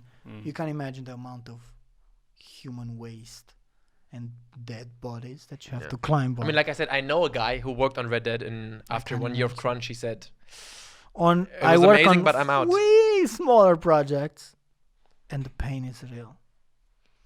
The pain is real. Speaking of your projects, would you mind telling us a little bit about, because you've been traveling a lot to the States the past year, like a little bit of the projects that you've been working on and consulting on? Is there anything that you can talk about? I don't know. The project has been announced. I don't know. So that's a really interesting story. Thank you for coming, Cesar. Man, that's why I came 600 kilometers. So you're doing, but can you tell us about, like, not specifically what game you're doing, but what you are doing, kind of? You're going to studios and... Yeah. Oh, what I am doing? Yeah, what you're doing. Oh, sorry. I thought you wanted specs on what we're working on. No. I thought... No. So, like I said... so the name creative director, it's a very pompous name. There are many directors. There's a director of coffee. There's a director of the door. He has like 6 people working under him. Like when the curly, they just sweep things when the boss walks. No, what I do, most of the time I just read emails. You just what? I read emails and I get upset. No. I work with my client, which is a celebrated big client with a lot of history, legacy, and with it a lot of aspirations and quality benchmark. And they have needs, stuff that Ranton thought while eating a pretentious fruit like a pear, to quote Billboard. And another one. I thought to have a guy who walks backwards. Get on it. What? A guy who walks backwards, a producer wrote on his expensive laptop. It's a very good idea, sir. Tremendous. Yeah, I know. So they have this backlog of things that they worked on and they didn't have time. And people said, this sucks. Or they don't have the bandwidth to make them. So I go to them. Uh-oh. You're the guy who cuts the content. And I come with the energy like a YouTube influencer. What's up? Can I get a hand? Yo, brother, how are you, Martin? Joe, hey, Joe, what's up? How's the wife? Joe mama! You're gay. Hey, fuck was. Hey, what's up? Let's get some food. Hey, so, Let's cut half the content you made. yeah, I have like 10 guys who are doing nothing. Was thinking maybe we could do the sideways walking guy. Yeah, I know about it. What do you know? I write these very beautiful PowerPoint presentations where I take the initial concept, I boil it to its ingredients, and I make a design that will be implemented in months. And with GIF animations. You pitch games still, right? Street Fighter, yeah. With just like that. And all the animations so that they can see it, all their abilities, all their powers, how they look. I write a small... And then I pitch it to these people who don't agree with each other or they can't wait to get out of the room. So you're essentially the guy who goes to studios and sells game ideas. That's one way to put it. Yeah. But where there is trust, because initially we make something that they want. And because we made it more and we over-deliver, now it does all these other things. And when they sit in the games, like, holy shit, these guys know their shit. Holy crap. And they don't have time. And they say, hey, man, can we make the other one the way we want it? This is Uncharted you're talking about. I mean, we have some fucking quality standard here, you piece-da-mutty people. You don't seem like you could handle that, but okay, give it a go. So we make it, and they love it, and they like it. It's the same what I did in Ubisoft. It's the same I do with Virtuous. I'm a co-development expert, and my skill set is to really understand what people want. Because when I show them my shit, and when they play it, moves too fast, move too slow. What we do is too exotic for them. They haven't made it. Mm-hmm. It's like a chair that you haven't made. You sit on it, you'll find something that's wrong with it. If a stranger sits on it, it's perfectly fine. But it's not yours. Mm. And people say, make it faster, make it longer. And they send you these big things of you to change. But most of it is bad. Because I don't listen to what people say. It's pretty much what I do with people. I don't know when people but I ask myself, why does he say that? What is the reason? Actual reason. He thinks the combat is too slow. I think that's the problem. And I starting to see that some of their feedback are related to the fact that he moves too slow. He doesn't attack fast. Okay. So my fix is different from most of their feedback. Mm-hmm. You talked about that last time when people who criticize the game, they don't actually know what's wrong with it. Yeah. That's kind of the same thing, right? It's the same thing. Yeah. And then I say, hey, look, you said those things. I digest them, and I think kind of boils down to this. Now we change these parameters. Because you're not supposed to cut all the abilities, which a lot of people do and they lose a lot of money. Oh, fuck, it's all shit. Okay, we need to remake it. Now it works in his balls. No, you have to, It's like a thing we had in Tomb Raider when we were doing puzzles, massive puzzles. Or one of the puzzles that we made were far more complex than the stuff that happens in game because it's end game stuff. Mm-hmm. And we think the strategy is not making the puzzle difficult, but making the player feel clever. Mm-hmm. Yeah, of course. That's it. That's which the thing with every puzzle game, kind of. Which means you don't show the solution before the problem. Yeah. You kind of direct him with the floppy cloth to the key, and then environmental storytelling. And then opens and you're like, everybody's gonna miss this. And he presses and goes on, and he feels like fucking Jacques Cousteau. It's the same with combat. You don't change it. This is a huge problem that this industry has, and people with money. They see something and they say it's shit, and people have to change it. Don't do that. Don't lose faith. It's like music composition. When you put it on, it's going to sound bad. It's going to sound bad a lot of time. But because you're an expert, you know how to make it good. When you're making a statue, it's going to look bad for a long time. Yeah. If your boss comes in 2 weeks in, what the fuck is that? Yeah. That's a horse. No, that's what horse shit. That's what my kid makes from bread. You should see my reviews halfway on the editing process. You can't release that. So this is the expertise. Polish is what makes a good idea great, or makes a great idea brilliant. You have to don't cut it. I know you hate it. The idea, the design, It was a stupid. You have you have this boss which is steals faces and copies other players. Man, that's stupid. How you have so many builds? This idea is bad. Take a step back. Maybe we take some of it. So we tweak it and we finish it in record time. Our velocity is at least 3 times that fast because we focus on something and we over deliver, and then we add a little extra. You shoot him, he tries to shoot you with something and then he misfires. Man, when they see shit like this, they lose their mind. Yeah. So you have to over deliver. Characterization is extremely important. So that's my job. Yeah. I have a lot of people sending in questions for you because, like I said, we have a lot of programmers on the Discord who are very interested.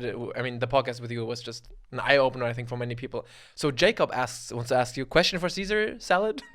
What was your favorite game that you worked on? He says in the past 5 years, but I would ask, like, in general, what's the project where you remember the most fondly?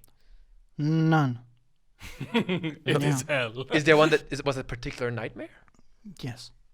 Oh, that exists. But when you work on a game, you develop that love-hate relationship. Yeah. You just despise it because it's not what you want or what you need. But at the same time, it's my kid. Fuck it, I need to see him through. And you wash it in the bathtub because you can't move its arms. Oh, God.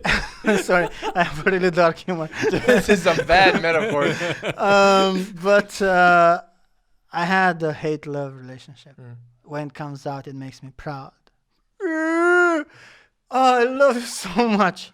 You can walk. You could not walk. I love you so much. And I follow it for years, and I watch the evolve, and it feels. But there's no game that you remember like, oh, that game, that time was. Actually, it's every game after 3 years or so. Oh, okay. When I look, it's far enough in the distance.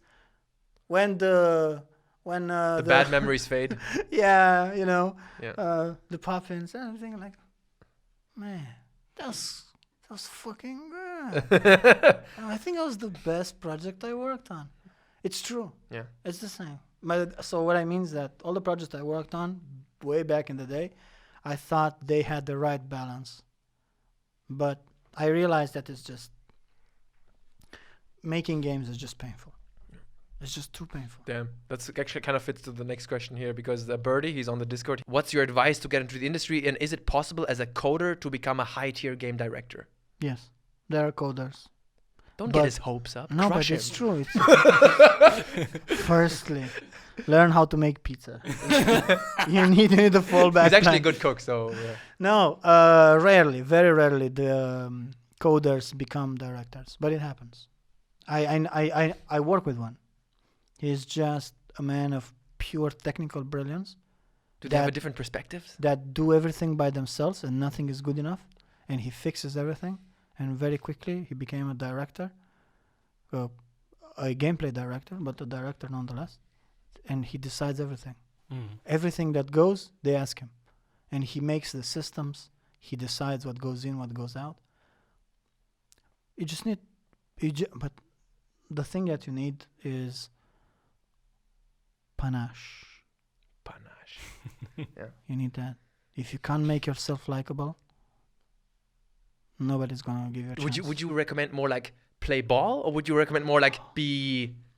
No, you need to be toxic.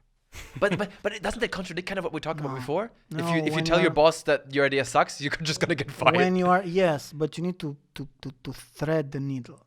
You need to be on the line. Yeah, because if you're not incisive, it means you can't be trusted with decisions. Yeah. If you can't be because if you say yes or no, you need to. A thing that I've been credited of being very good at is that even most modest person doesn't matter. No, people said that to me, and I found it interesting.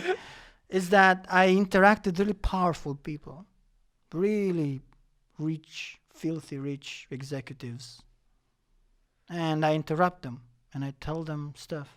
They're not used to getting They're not interrupted. used to that. And whenever I do that, I see that other people looking left and right, and they're very stressed. That's why big bankers go to the prostitutes and get the dildos shoved up their ass because they have exactly. But in the end, I end up in those people's offices talking to them and discussing, and they trust me. They start trusting me. Yeah. you need to be you need verticality. Not a lot. You need to read the room, but you need to make the bad joke when everybody's super tense. And then you say, or we can punch him in the balls. And people start laughing just to take away the edge. Yeah. And they're going to trust you more. So you need panache. What's interesting to me is, would you say that an industry in gaming, it's a slow career, or it can be a very fast career? It really depends on you. If you are passionate, you're going to, in 2 years, you're going to experience your highest heights and your lowest lows. You're going to go up and down like in the war. When you're going to slingshot, you're going to hit a wall. You need to pick yourself up and keep going. People who just, want to, they're in for the craft and they don't want to lead at all.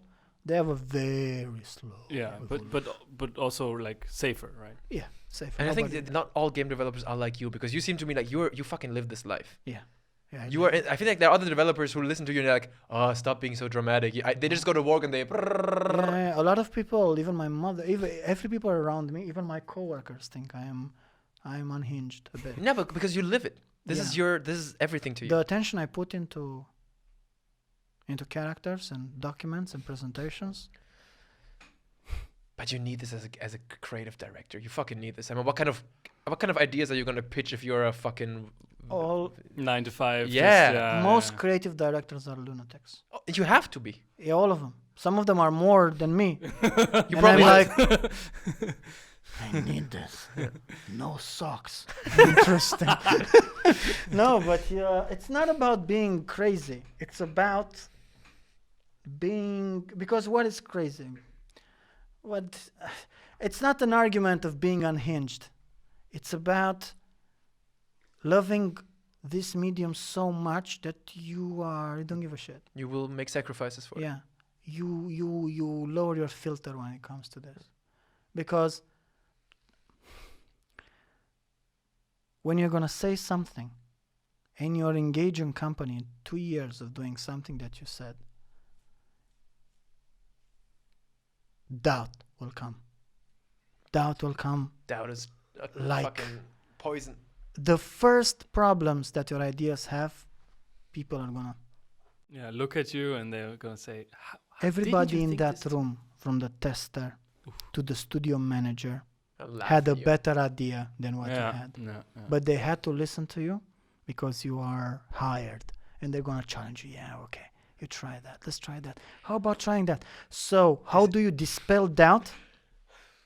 With two things. This industry, man. With the hammer and the chisel. And the sickle. Nice. The hammer and the sickle. I like that. The hammer is your expertise. By playing games, by understanding them. You understand what you're supposed to be doing. And the sickle is your passion.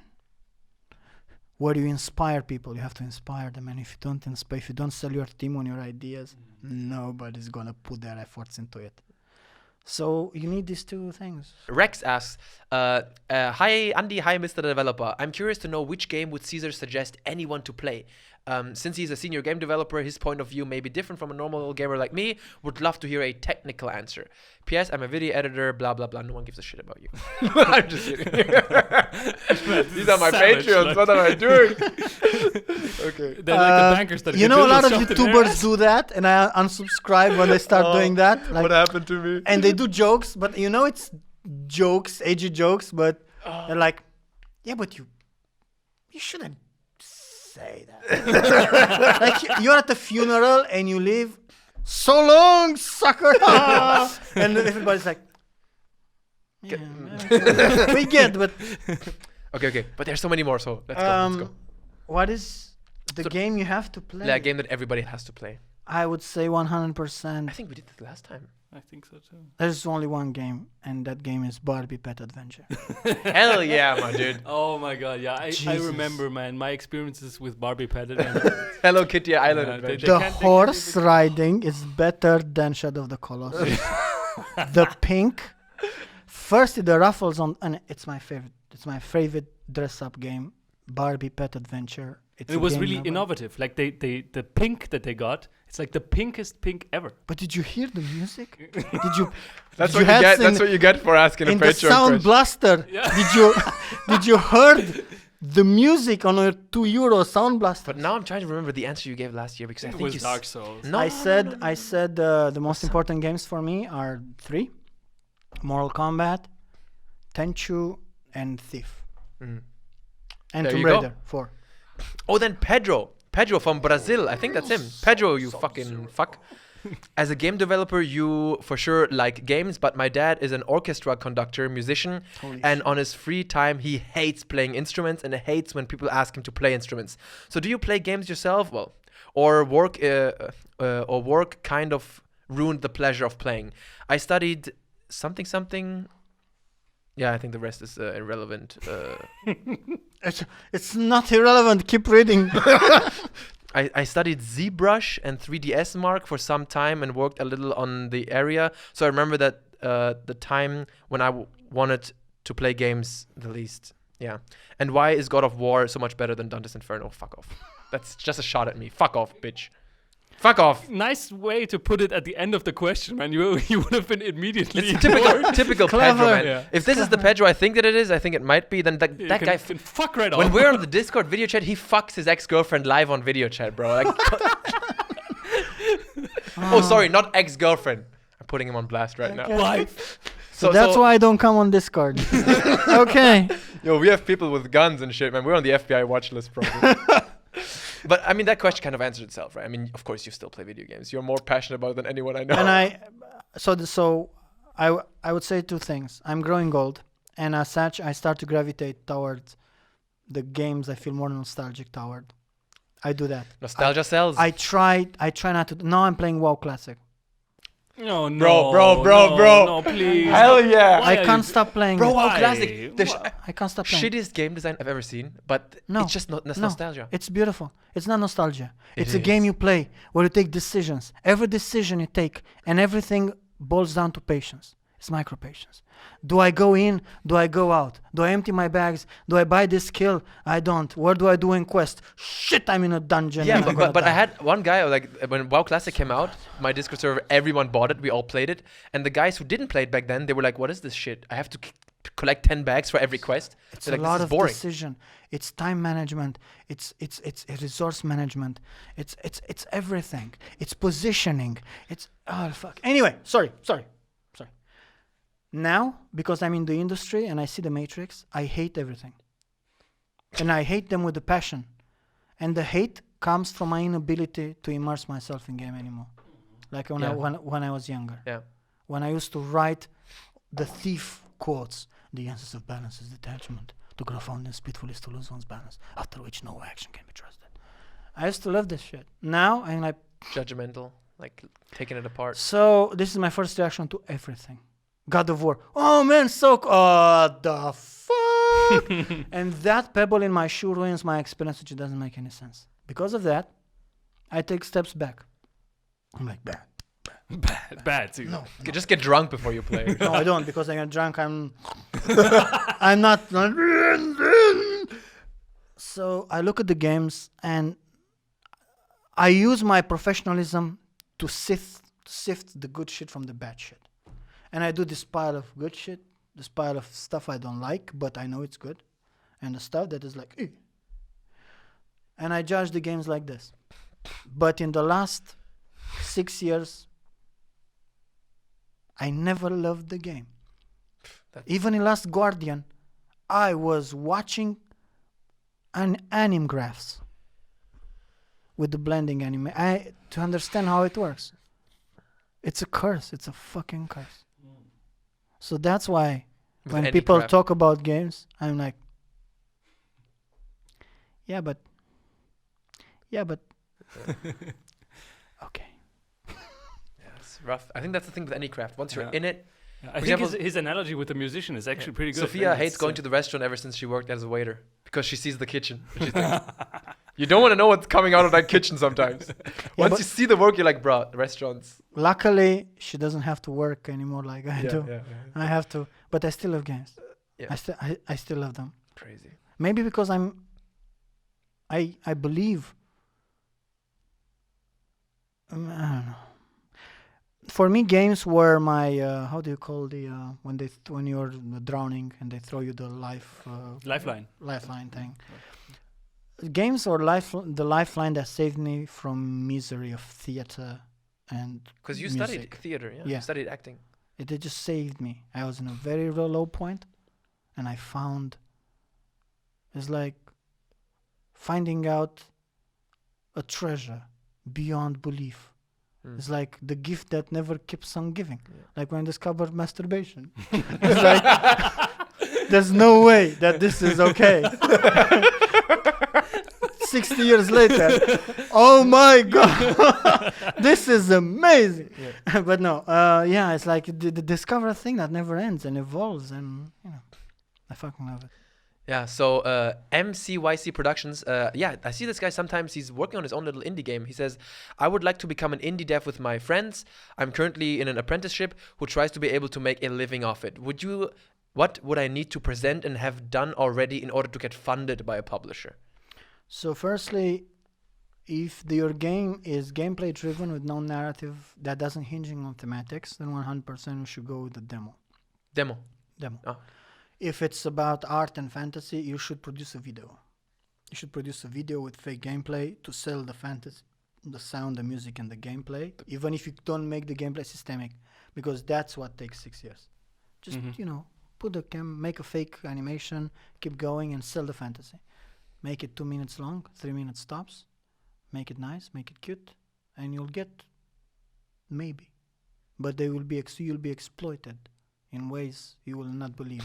I very much doubt you're going to make any money after that. But if you cannot afford to do gameplay, don't do it, because you're not going to do it good enough. If it comes in my hands and I see it's shit, I see, these guys have no idea. Even if you have your creative drive, I know it's my game, I do what I want, that's my vision. It doesn't work like that. So if you cannot make gameplay that is good, don't. Just make a movie that showcases your vision. Like you do, like the concept presentation. Show it. Show it what you can have with 100,000 euros. Is it possible to make a concept on a USB drive and then walk into a studio, go to the reception and be like, I have a fucking game here. Listen to me. It depends, yeah, sure. Could you do that? Yeah. Like the USB drive. Wait. I'm not afraid I'm not just use asking if it's possible to like walk in. Obviously, could you do it? Would they escort you out? Depends on Probably. the studio. If it's a big studio like Ubisoft, they're not going to listen. They would escort you out. They're going to shoot you. Oh, sorry, escort you out. Yeah. As soon as you enter there and all the alarms. But you think there are studios who would be like, all right, let's take a look at your stick? I looked at a lot of student projects and I gave review on some of them. I looked, can you please look? Damn. And I looked, I think, think... do it, man. Do it. Look. Put this shit on a stick and... The only thing that keeps you back, it's you. And your... Do it. And your instinct, right instinct to conserve energy, which is what people do. There's no such thing as laziness. Lazy is our default state. We need to conserve energy to use it when we're chased by wolves. But that's the only thing keeping you from overachieving. You have to try hard like a motherfucker. Damn. Dude, this podcast already, Cesar, man, I love you. Cesar, you're the best. And now I have to do filler content for another year until you come back. Fuck. Dude, it's been so hard to come to you. Bro, Cesar, you are just the fucking... Talking you is like I see like a line shite out of your head, dude. It's yeah, that's why you... That's the light. That's the bald spot there, like because it's actually line the shite. monkey butt. Neptune's... It's what allows me to fling poo and climb on trees. It's just... It's so sad that the podcast get less views, because this is where it's at, man. Fuck, it's so fascinating. Ranton, if we can do it online, if we can get 500 likes, if you can buy the t-shirts. Oh, dude, I don't know. Fuck. Okay, let's do more, because people have. But yeah, if we could do that online, I would do it far more often. Believe me, we would. No, okay. I will be more question often. for another. Okay, what is your stance? Oh, let's not talk about this too much, because I think we talked about this last time. What is your stance on microtransactions, loot boxes, in terms of what is the limit to it, and how will it ever stand up against the gambling allegations? Oh, this is such a big thing. Company got to stay in business, man. What but I mean, did you see what they do in Belgium now? FIFA was released in Belgium. No loot boxes, Yeah, nothing. in Belgium Okay, it's so- completely illegal. There is a lot of stuff on the internet that says it's way better than me. Let me analyze in detail. These are pure cancer and pure toxicity. They should go away. They are not going away because they're a cheap fire way for companies to achieve growth. There is nothing more important for companies than achieve growth. Because if they don't achieve growth, they're taking over by other companies. You don't realize that. But in the ocean, there are other sharks that can't wait for you to fall under your thing. You're stuck to draw under a threshold and you get acquired. And then you're done. You're closed by EA in 3... So there's many reasons for company growth. Not only money. I'm not talking about the absurd EA salaries of 8 million bonuses and stuff like this. But microtransactions are there to guarantee growth with no investments. But everybody knows they're toxic. But like slavery, see, we're talking about slums. Like slavery, the whole thought of taking away your slaves will destroy your industry. It will terminate you because you have so many eggs in that basket that the thought alone keeps you awake at night. So we need a revolution. If we don't like this, because while it was on mobile, it was fine. Nobody cared. Now it's on everywhere. Now people gamble. You come home, you see a 60-year-old opening loot boxes, like, yo! Yeah, it's fucked. Is that? Yeah. Whoa! Exactly. He's spinning the roulette in NBA. Yeah, Like, Jason. Press X for Jason. It's going to be a revolution. Yeah. But make no mistake. I'm a creative director. I have slides on microtransactions on every pitch. Yeah. My goal is to greenlit a project. Because if I greenlit it, the company is going to grow. People are going to work on something that they love. And I have more control on it. And at least you can still make the game then. If I have to put in there microtransaction, I will. Yeah. Because then I can think, okay, how can I play it down the line? Maybe we'll gamify them. We'll add gameplay. You open it and then you fail it, or it creates a powerful drop.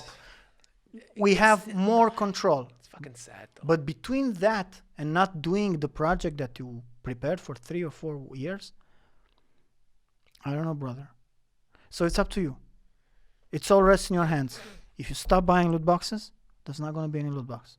Yeah. If you stop buying microtransaction, there's not going to be any microtransaction. It's as simple as that. It's the sad simple as thing that. is We that will it's have to exactly adapt. this simple. Yeah. We will have to adapt, and we will adapt.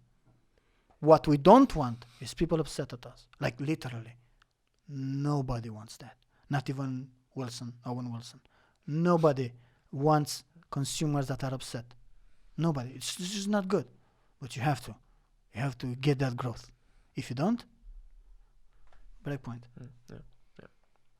I kind of look at it like this. I had this idea once, so that the gaming industry is a very new medium. It's a new industry that was emerged. It's pretty So when a new industry emerges, if you look at history, a new industry emerges, it booms, and then some companies that are in this industry take it too far, and then government regulation comes in. And the thing is, I see some people online saying like, government has to do something. I'm like, that's not ideal. We don't want government to come in and stop, because that's gonna fuck innovation up the ass as well. So the best thing would be if we gamers could ourselves come up with the energy to stop buying this shit. Yeah. We have the control. Because the government's going to take it too far with their regulations. Yeah. They're going to fuck us. Not only that, all the other people, that point of microtransactions, they blow things out of the water. There's not legions of kids who end up in orphanages because they bought loot boxes. Yeah. But if there are some edge cases and people that spend bajillions dollars and this company make more money from microtransaction, it doesn't mean that it destroys families. But for clicks, for energy, people say those things. And I ask my son, hey, do you enjoy playing Fortnite? People making fun of me because I'm a default. I had to buy Batman. But then It's legit, but it's not as toxic as people think. It's not. You have to understand that this rage is also monetized. People have no rage outlet. Yeah. They need to hate that shit. I fucking hate that. You just think of the children. Yes, but meanwhile feeding your kids KFC. I'm not trying to what about. I'm not trying to do a what about, but I think that things was blown out of proportions. Maybe in order to destroy the shit, we have to overreact because then it's gonna get people to That's stop. 100%. That's activism. Right? You know, Yeah, it's like minority. Every movie needs now minorities, and if you don't like it, you are a bigot. Yeah. That's activism, and this drives change. It's true. That's why I don't bitch about this. Yeah. So, next one. Love you guys. I have a question for all three of you. What is an old game you guys wish had a sequel, remake, and why? Fuck me, dude. How old is old?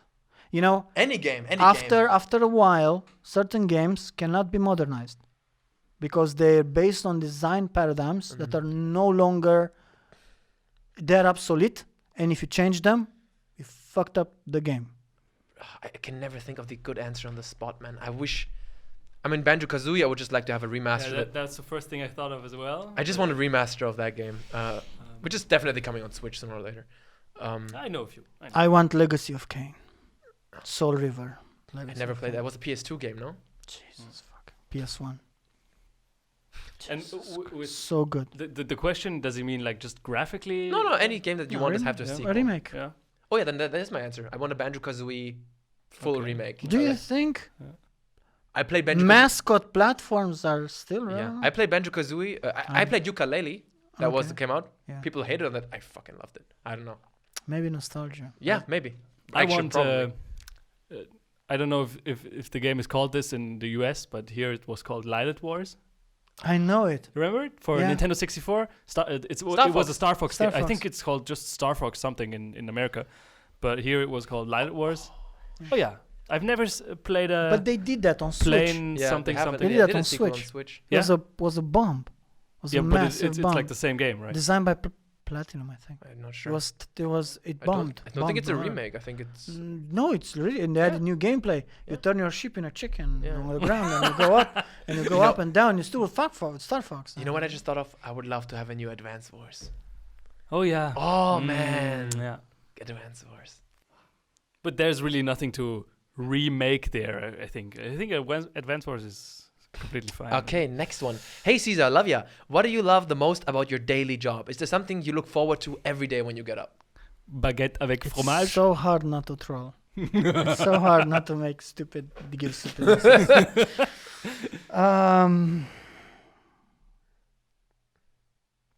My favorite aspect is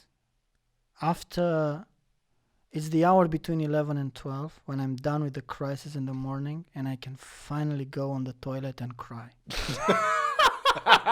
And I cry. And shit. And I cry. I cry like the mother who struggles with abject poverty and she does not want her kids to hear in the other room. You put on music and and I cry like a man. And then I dry my eyes, and when I get out of the bathroom, there's still people there, and then I quickly wash my face so that they don't see my red eyes. So if they see that's red, your makeup. It's because I wash my face and it's a bit red. That's my favorite time of the day. Cutting onions in the bathroom. And then it's like so oddly specific. Can't wait for that shit. I can't wait for That's Monday. the highlight of my day, dude. Yeah. Can't wait for Monday. Can't wait for Mondays when I want to kill myself again. No, but my favorite part that makes me come back is seeing my idea grow and capturing the imaginations of many, and improving it and changing it and taking it to places. And I just let it. It's like letting go of your kid, your dog. Just you have to let him go. You're looking at it and you're like, Look at it go. and he comes back alone. You send him to buy soda, and he comes back with the money and the soda cans, and like, you done well. Back to the basement. Yeah, that's my favorite. We have 2 more questions, Alright. then we can have to talk about one more thing that I really want to talk about. Holy shit. Oh, fuck, my camera went off. Andy, can you... Can you give it a slap? No. You just, Andy, it's fine. I will do it. Okay. Sit down. Just talk about something. Oh yeah, shit. Cesar, one question that I wanted to ask that's probably not there. Because you're a smart scientist. Yeah, person. exactly. Your brain spins So, twice as fast. I just recently I did a 1 week intense course on Agile Software Development, and the code base that they used for us to work on was a small game portal where you had Sudoku. You played that was like a website and Sukakdu. yeah, Sukkakdu, yeah, and so based on this game portal Sudoku thing, we were like introduced to the workflow in an agile development, in an agile software development. Yep, that's pretty much how it works. It's the best way. Yeah, that was just what I was going to ask. So how often do you see this, or Yes. does video game development follow a completely different paradigm? If or? your main site, you don't follow Agile because you can't afford that. Agile requires smaller teams Exactly. Yeah. that have defined goals. Usually, main sites they invent stuff as they go. They decide the benchmark. They Okay. decide the goals. So they're not. Since you don't have a clear destination, you cannot plan for that. But we use Agile a lot. Okay. And what we is Agile? Is that a... It's a specific way of developing software. where you rotate resources, you build expertise, and there's not and you move people around the project. it's not a programming language. It's a way of organizing. No, it's a way of organizing. Like Oh. it comes from, you see, picture this. You're a company and you want a product. Then you go to a software developer and say, I give you 1 year, I need this product. Then after 1 year, they present you with the product, and then you notice, oh, this is completely not what I wanted. So what you do instead is like you have every week you have, or the developer produces like your product in small usable increments, and then like video games, like we talked about, like how you constantly have That's to pitch it again. co-development. yeah. I mean, it works for everything that has to do with code development. But yeah, my question was, does So, that work yes, for video every games time. as well? For Yeah. co-development, especially since there's so much feedback that you have to mandatory feedback that you have to implement, and if you're rigid, you die. Yeah. I mean, you can't. Exactly, You yeah, can't say that's- no. It's the client. So you need the moving parts. You need the people with various expertise, so we can do workarounds and still maintain heading. Damn, imagine if that has bad communication, then you're fucked. That happens all the time. Imagine Bethesda comes to you, to Virtuous, like, yo, we need this and this and this. They don't communicate. After a year, you show them what you got, and they're like, bruh, we have release in 1 month. This happens. is not what we wanted at all. Fuck. That's why you. And it's probably not that bad, but That's why you have to make deliverables every week. Yeah, exactly. That's Jesus. Every week, and then you take input. Bite-sized stuff. Co-development is like driving a car Into without your ass. brakes and engine down slope, and you have to dodge shit. You have to adapt to the road. Fuck. Oh fuck! Boom! You bunch into something. Okay, we're good. Pff, you take the windshield off, it still works. It Somebody still works. and at some point you get down from the hill, but nobody died, and Yeah. you're down. Someone should make a video game development simulator, like 2 Point Hospital. There is. Oh, There there is is one. video game development. There is one. Do you have to like manage the people in the toilets who are crying and Yes. Yeah. You need build to, more you stalls? need to put stuff like this and anti-sound stuff all around, so that it doesn't affect the and other then, people. And then on the windows outside nets, so when people jump out, they get Yeah. caught and stuff. Yeah, classic video game stuff. Puppy posters. Labrador licking owners. No sharp objects, no pens in the whole Videos. building. Yeah. You have to, man. You have to. Askamuski asks, "What is your favorite music, Cesar?" Because we know you are a very musical dude. Oh fuck. I listen to soundtracks of movies and games. That's everything I listen to. Anything. What have you recently? Anything that's stuck out to you recently? No, I listen. So I started using Spotify, and this slowly has crept into my life because now Like everyone. they have my blueprint, and they have this Discover Weekly, and they know exactly what to put there. So every week I find 3 or 4 songs that I'm fucking devouring them, and they're stuff like epic orchestral choir stuff. That's everything I listen to. Okay. That's everything I listen to. whenever I listen some Despacito, but that does not last long. It's a great music, very catchy, very, very well put together. Very the disco. hate is completely undeserved. Yeah, I also love Despacito. I don't give a shit. Despacito is like There's many. I don't give a shit. I love that song. I was listening to randomly YouTube puts these worms in my ear. I was listening to some shit and I was like, I'll tap it was Katy Perry. What in the actual? Yeah, it's like discovering you're gay. No, but I had plans. I guess I like just married this girl. I guess I like Katy Perry now, my dark horse. So, but that stuff does not last long. yeah. I try to Only be gay cool, for a week then. to be cool like people, and then I go back. I also listen a shit ton of classical music, a metric fuck ton, but it's classical music, not romantic. It's classic like Bach or Mozart or Beethoven, thank the God first you didn't romantic. say Bach. Dude, when I listen to Americans talk about it, Bach, I'm I'll be Bach. like, do you know Bach? Yeah. Ever heard of Immanuel Kant? Yes, I know Ludwig. And you know Friedrich Nietzsche? And Mozart. And Mozart. That's what they say, Mozart. Beethoven? Sorry to you. I Americans, love the but classics. Their music is so It just pure. sounds horrible. It's not complex. So yeah, Yeah. that's what I listen. It's pathetic. Just and, last week, I realized the. Do you know the term earworm? Yes. We have this great word in Yeah. German, earworm. The earworm power of the Ode to Joy of Beethoven. It's abnormal. Like Yeah, but you hear two notes I know of it how and to you're fix like, it. "Ah." I know how to fix your worms. I also know. Oh, we're halfway there. I got you. I've been doing this on the Discord recently. Yeah. Where when you say that, bro, when you got 12 people in voice chat Yeah. and everyone's like, don't finish the song.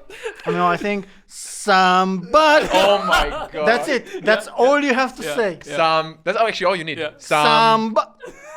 And and it deletes everything. Oh, wait, there's Whatever But- you were thinking about. Yeah. Wait, No, there's it's another one gone. then. Another surefire way for me is go Power Rangers. Actually, that doesn't work for me. Yeah. Never watched Power Rangers. Power You're Rangers? old. I'm old. Exposed. Go Power. God, I forgot. I forget Wait, everything. wait, You mighty morphing Power Rangers. Wait, there's one more song. Yeah, it's pretty It's like the we're halfway there. Yeah, enough. Let's. No more earworms. Our audience, Somebody. our audience will have brain damage. Living on a prayer. What is actually the correct term for? I say There's no earworm. there's no but earworm word in English. No? Yeah, we have this No. word in German. It's perfect. We also call it audio aids. Or just Audio I think aids. Americans just say "song stuck in my head." Stuck in. It's fucking. Oh, that's boring. That's lame. Yeah, come on. All right, last one. Oh my god, I already see the word anime here. Anime is an instant trigger for me. Is there an anime avatar? Do they hate anime so bad? Oh, it probably is. I don't want to zoom into it. Is Caesar? Oh god, I have to read it because. Read it, but also role play it. Do it. With, Fuck that do shit, it, bro. Do it with voice. I will do it in the Ranton mode. No. Is Caesar into anime? And what was his bread and butter when he came from school way back at his childhood? Hentai. What? P.S. Fuck you, Ranton. Because fucking He hell. loves you. My fans, my Discord server hates me so much. What did I do? I don't know, man. You taunt Yo, people. I get roasted 24/7 there. I have to start a new. I will start a second Discord server with the nice fans. Yeah. The just cesspool, $2.99. yes men only for $2.99. The pit and the garden. Oh god, it's like fuck. Okay, so Are you into anime? Let's just get this over with. Please say psych. I used to be very into anime, but I was super young. Yeah. And look, who wasn't? Come on. yeah, Like, I was super. I don't thought. go be that shit. Dragon Ball, yeah. Okay, so no. Detective Conan. Let me Okay. do a little bit.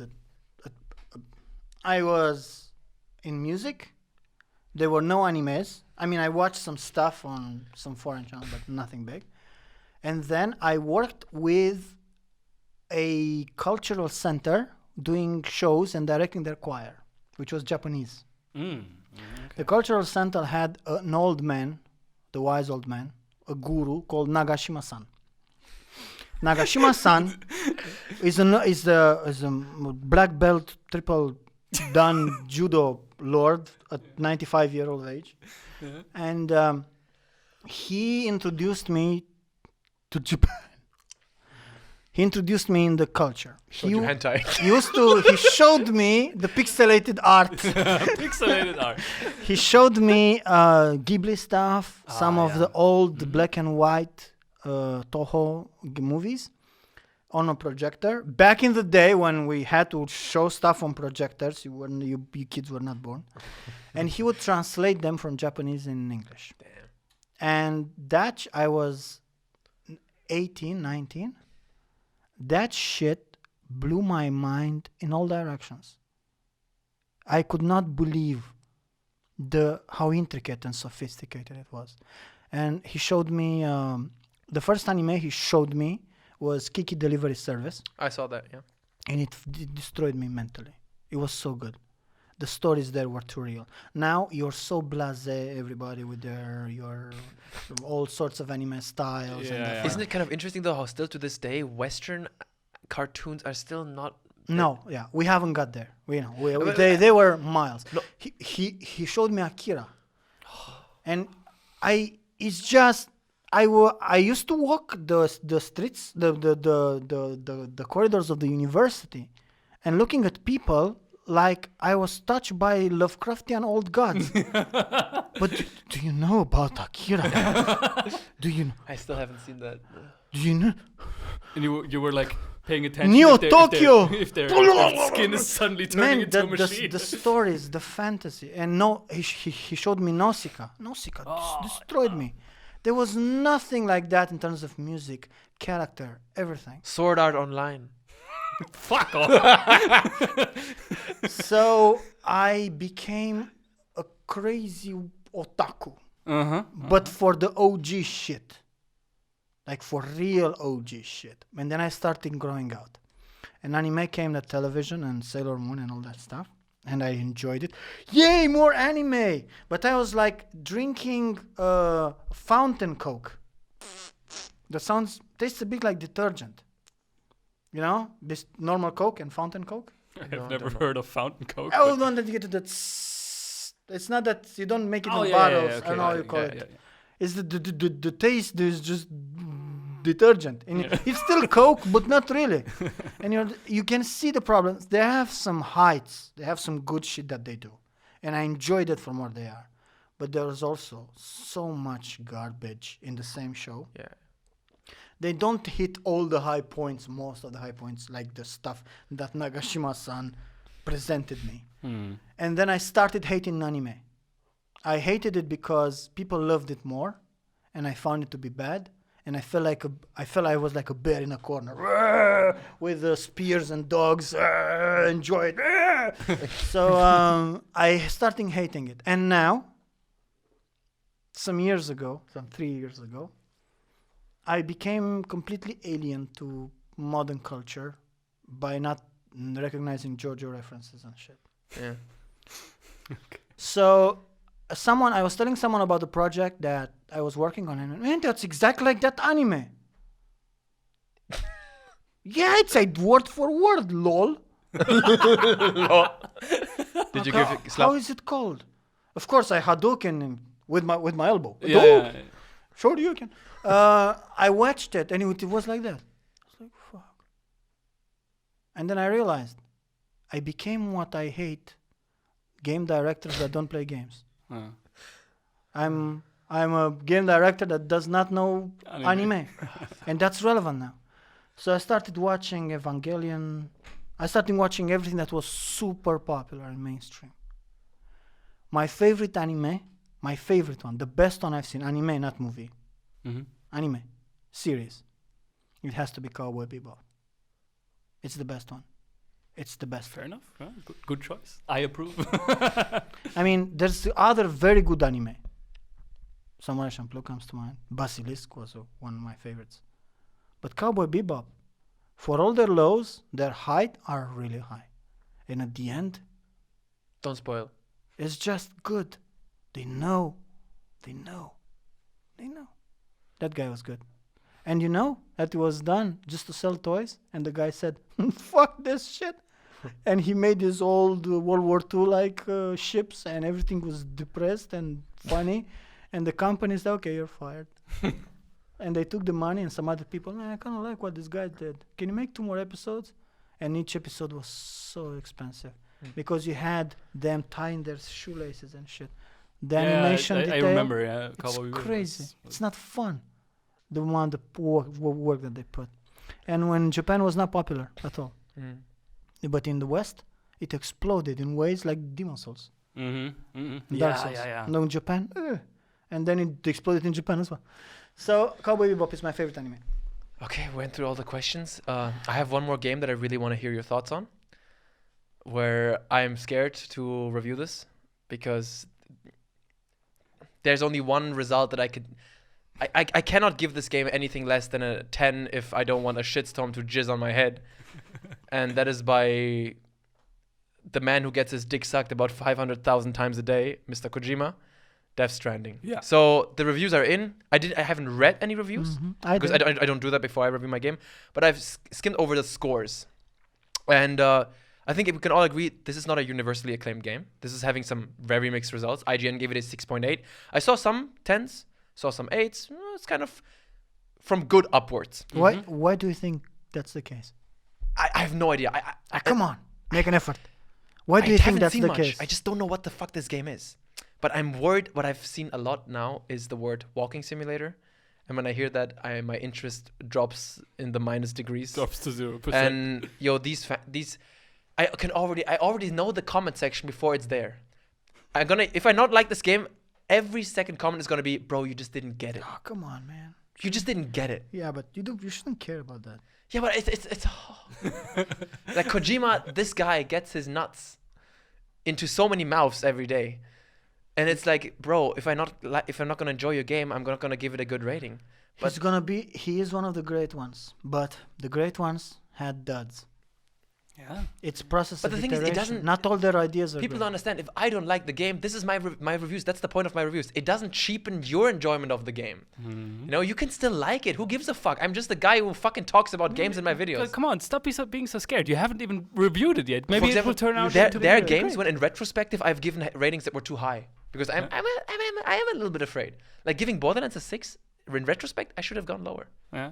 For example, a game that everyone loves, Monster Hunter World, I gave it a 4. I should have gone lower. I fucking hated every second I played that game. Okay. In the moment, the rating seems reasonable because then I'm thinking about it and then I overthink it. And then when the dust settles, I'm like, yo, I did not enjoy that game. I did not enjoy that.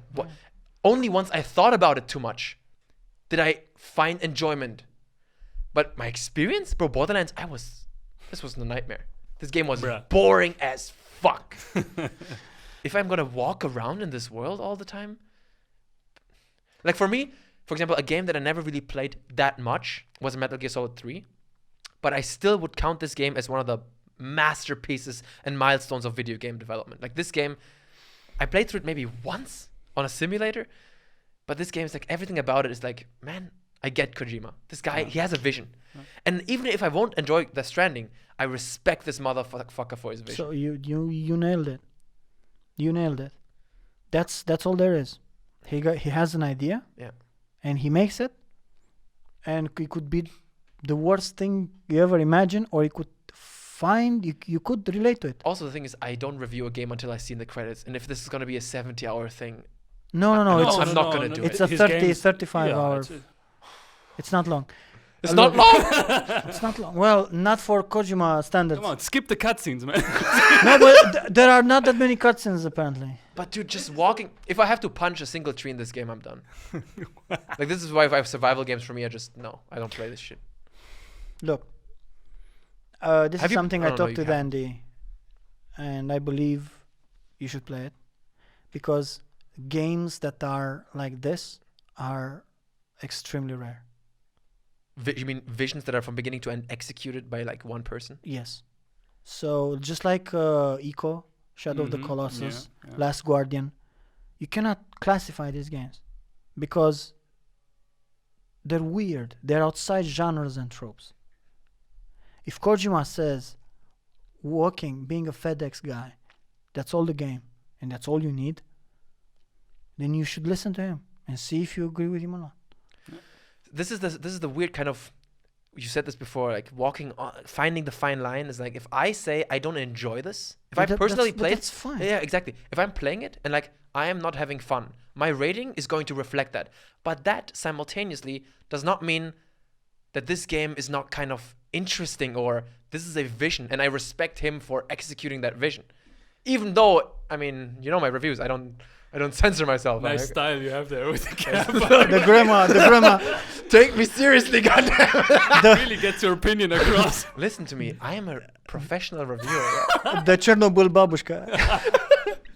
Yeah, it's like It's a different game. We owe it to ourselves in the sea of Call of Duties and shooters and RPGs with talent trees and swords and shields. bro, you should play the Call of Duty campaign. To play a game that is hard to qualify. We owe it to, especially AAA stuff, not indie.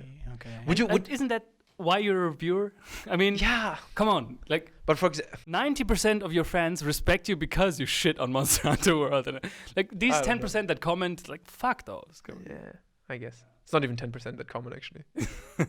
I know, but the comments like 100 great comments and then one comment that says something, and I'm like, That ruins it. Yeah, Yeah. no, I get it. Yeah, it's just like fuck you, man, fuck you. You don't know me. Someone drops a pepper in your soup. don't make me come over there, you fuck. Exactly. I'll beat you with my shovel. No, the thing is, I am open-minded. I will play it. I will try to review it, but so far I'm seeing things that worry me a bit. It's okay, man. Yeah. It's outside any paradigm. It's completely outside. Mm. It's not about working. It's not Dear Esther. But the interesting thing is, so It's not that. let's do this our final little thing. So the development of Death Stranding, he's doing this obviously with funding from Sony. Why does Sony let him do whatever he wants?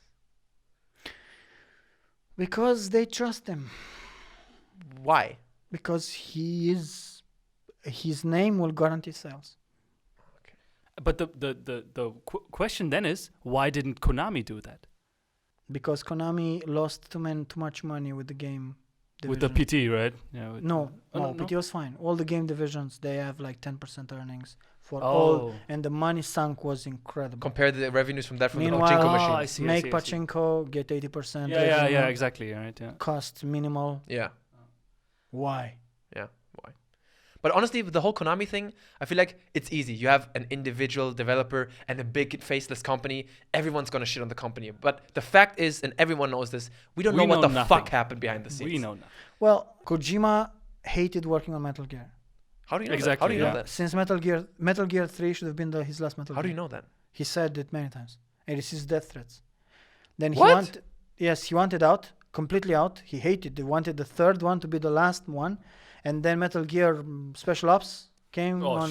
What was special ops? Special Ops, yes. Didn't The remember. portable ops. The portable ops. I heard the fourth one was still very good. I And didn't play it, but when he played an early build, he was face palming so fucking hard. Okay, and started directing it. So he Really? was always involved, and the company always pulled him to make next one. Next. But they must have paid him well. I mean, he's not a slave. They must have. Yeah. And with the Metal Gear 5, they said you have to finish something in a year. There's no fucking way. That's why you had Ground Zeroes. Yeah, Just exactly. yeah. ripped out of the game. Yeah. So he hated the franchise. He disliked it. He wanted to work on something else. Interesting. And it's easy to do that after you work decades on one game. It's like God of War, guys. We love God of War, but we made it for too long. We need to do something else. Yeah. Do you think Kojima had really unprecedented individual creative freedom over this game? Really, like, I want this in my game and this will happen. Oh yeah, that's how it is in Japan. It's not like in here. Really? In Even Japan? with Nintendo In games? Japan, it's always like Yeah, in Japan, the lead guy, he's gone. his word goes. That's why you have all these crazy shit games, amazing games, by the way, coming out of Japan, where you can't believe people agree to work on this. Like, holy crap! It's a game about wrestling pandas and going through walls and doing poses. That's how you get the 25 minutes driving segments of Final Fantasy 15. Yeah. It's like, Look Yo. at the scenery. Yeah. yeah. Man, I don't want to end this podcast. We've been talking for over 2 hours. What? It's fucking ridiculous. This It's fucking ridiculous. I mean, this room is a time machine. Yeah, it is. Whenever we sit down here.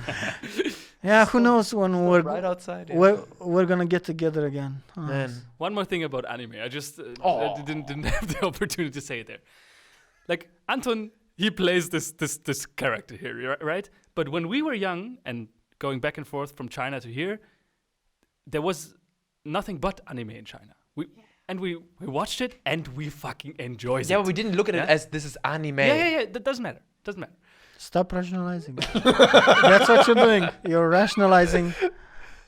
I don't know. It may come off as sounding like arrogant or condescending, but I think anime back then was different from anime what it is now, and I can explain why. Because now I feel anime is just, I mean, it's a business. The company that produces animes, the companies that do that, they want to sell their stuff. So they produce what the people want. And I am under the impression that most anime consumers are fucking weeps, and they want their like underage looking girls in maid uniforms with the curly hair. There's a lot stuff. of stuff. Yeah. There's a lot of stuff like that. And I like maybe I'm sure that existed back then as well, but for me this has kind of taken over what anime is seen as. Right. And So why? Stop. so what happens is like the game industry and the movies. You have a guy with a mangaka or the guy who writes manga who have an idea. Those guys are successful because they're passionate, because they put their ideas, and then they're flagged to make an anime because it's successful enough and it may guarantee to justify production. However, these are just like the mangas with the editors where they say, hey, do that, stop doing that, stop that character, kill that character because it's not good. Animes end up still having that crazy passion and awesome shit despite the anime girls with curly hair dressed in maids with fox ears. Yeah. They still have behind a lot of heart and a lot of interesting thematics, even if it's philosophy, existentialism, depression. Yeah. They still have that behind the layers of bullshit of moe. I don't know. Like the thing is, Because of executive meddlement. People tell you, hey, you want to sell your shit? You still want to be on Shonen Jump's cover? More cleavage. Yeah. I mean, I don't hate anime on principle. Like, the reason why I kind of dislike it is because I've seen so many that people recommended me and they were boring at best and just Dude, that's my unwatchable. life. That's my life. You gotta watch this anime. Yeah, and You it's gotta watch Neo Genesis after a while, Evangelion. I've given up. I hated it. I hated like with a grown man hate. Yeah. For example, there's one thing that everyone loves, like Death Note. Oh, come on. Dude, Stop with that. Yeah, but okay. Yeah, I but you can watched say it. that. But it's a I watched fact. it. It's a fact that it's seen as one of the best, and there are shit ton of people who say it's amazing. First half. I couldn't watch it. The first half It is was that bad. okay. Yeah, I thought the first 6 episodes were good. But I then it goes. I don't know. the last according to plan, right? the last 30 episodes, I was like, this is No, you had so to stop. bad. You had to stop. that is I cannot even we always talk about there are games when you can see how others enjoy it. Yeah. But this is something that I cannot see how somebody cannot see the logical fucking bullshit in this series. No, but they're invested now. You're like Yeah. you're watching Young and the Restless. Death- Episode 965. Death Note was such a I shock think experience for me. Then. Victor's story ended long ago when the daughter is the wife now because they starting fucking up their relatives because now they're all the same age. No, it's a medium and It's it's just anime. making money. It's making money. I watched Naruto because I played the Ubisoft Naruto game and I loved it. I loved the game. And I said, this is a show? I need to watch the show. And I watched an abridged version. Just tell me exactly what I need to watch, what episodes to cut the filler. And it had so much bad shit. But they also had very cool character design. Like very cool character design. Some of them were really awesome. I could see them protagonists in their own games. But after a while, with the 3rd season, just what the fuck is even this? Do you guys remember what you set out to make? It got... It's endless. Now they're in Wild Wild West. They have cowboy hats. And Running out of okay, ideas. fuck it. All right, man. Just stop being weeps, okay? No, but I don't like this. I don't like that we're using this toxic shit to to outline people who love this. Yeah, of course, it's fine. And I have people who worked at my office who are very into this stuff. Very. But let's just agree that bronies are cancer. I have no idea what was God doing when the bronies came to pass. I have no idea. I think that was the first tweet I deleted that I ever made. What did you tweet? I tweeted out, we need a final solution to the brony question. And then after I tweeted that, and then I was like looking at it, and I was like, nope. You could see the fire starting. Yeah, I was like, no. Concerning bronies, by the way, you guys know probably that I'm not on best terms with the developers of Magic the Gathering, and they just to Do you regret your entertain life me, choices? they announced a cooperation between Magic the Gathering and My Little Pony, and so I went on the Magic the Gathering subreddit, and I was like, my body was ready for a ban. so I'm going in hot. So I created a post about, like super passive aggressive about, finally they can collect all the pedophiles.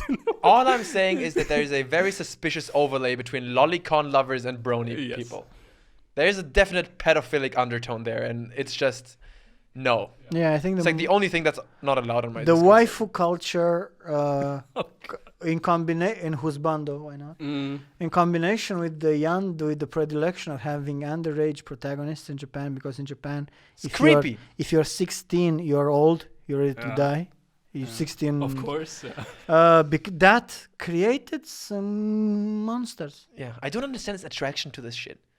Come on. Do people think 12-year-olds are attractive? No, but those are not 12-year-olds. Yeah, those are 200-year-old demons. That 12-year-old, yeah, it is so fucking pathetic. They are lollies. They've been fetishized. They've been. It's creepy. And it's not. Look, between that and a brony in a horse suit. Put them both in Chernobyl, dude. I mean, come on, man. I'll be horrified to go to a BronyCon or I don't know how they call it. Bro, if you go to a BronyCon and then after we take a blue light and we check your body, where you have sperm all across your face. I'm gonna be a superhero. You're gonna be fertile. That's like a furry. But I have nothing. Truth be told, the only reason I did not watch My Little Pony is that I heard it's too good. What? Okay. Yeah, it's too good. The moment you watch it, you're hooked. Line and sinker. Oh my god. That's true. Everybody told me that. Everybody said, don't watch it, dude. It's too good. It's just too good. The reason it's too good is that it's made by the Powerpuff Girls people. Yes. Oh, Powerpuff Girls was actually pretty good. These are the same chicks, the same minds that thought that heroine that was Powerpuff Girls, they are doing My Little Pony. The episodes are insightful. There is a lot of character growth. It's very dark humor. So people stop. People get fascinated by them ponies because they're not ponies. They're well-written characters. Like the Powerpuff Girls, there's a lot of slapstick, but there's some fucking darkness. Yeah, Powerpuff Girls was great. There's some, like the loser guy that just wants to be beat up just to for a sense of belonging and all that shit, man. Some dark shit, and it's clever, and they have real problems that you can relate to, despite being sugar spice and everything nice. So I didn't become a brony, because the thing is, My Little Pony is made for adults. It's designed. It has the shelling of cute ponies, but it's not about that. It's about the story and the character. No. Don't watch it. I'm not gonna watch it. That's why I didn't watch it too, because I saw a review and I was like, oh, this sounds like quality shit. Oh my god. That sounds like some Rick and Morty crap. Yeah. Fuck. Okay. I Stop. love Rick and Morty. Before we derail this any further, we are 2 hours 20. Good. Final words. Yes, this was fucking amazing, man. Cesar, the floor is yours. Say something. Something that's not a joke. Yeah. Something that won't put me on blacklist. I don't know. What do you want me to say? I don't know. Tell me, what do you want me to say? Leak a project. Do you have any closing words? Any announcements to make For I example, have big announcements, but I can't do them here because are we not good enough for you? No, but because they're not confirmed. Ah. And I would love to talk about it and tell you why and talk you through the things. But I'm glad to be back in the Mickey Mouse Club. Yeah. Hell yeah, boy. It's really good to be It was long here. overdue. I haven't done a podcast in a while Yeah. because Yeah. always some shit happened. He was in China and then I was finishing my studies. Like I'm officially a master. Okay, of let's science just now. finish the podcast. Yeah, Okay, and, all right, guys. This was the podcast with Cesar. Hope you guys enjoyed it. And yeah, peace out. Oof.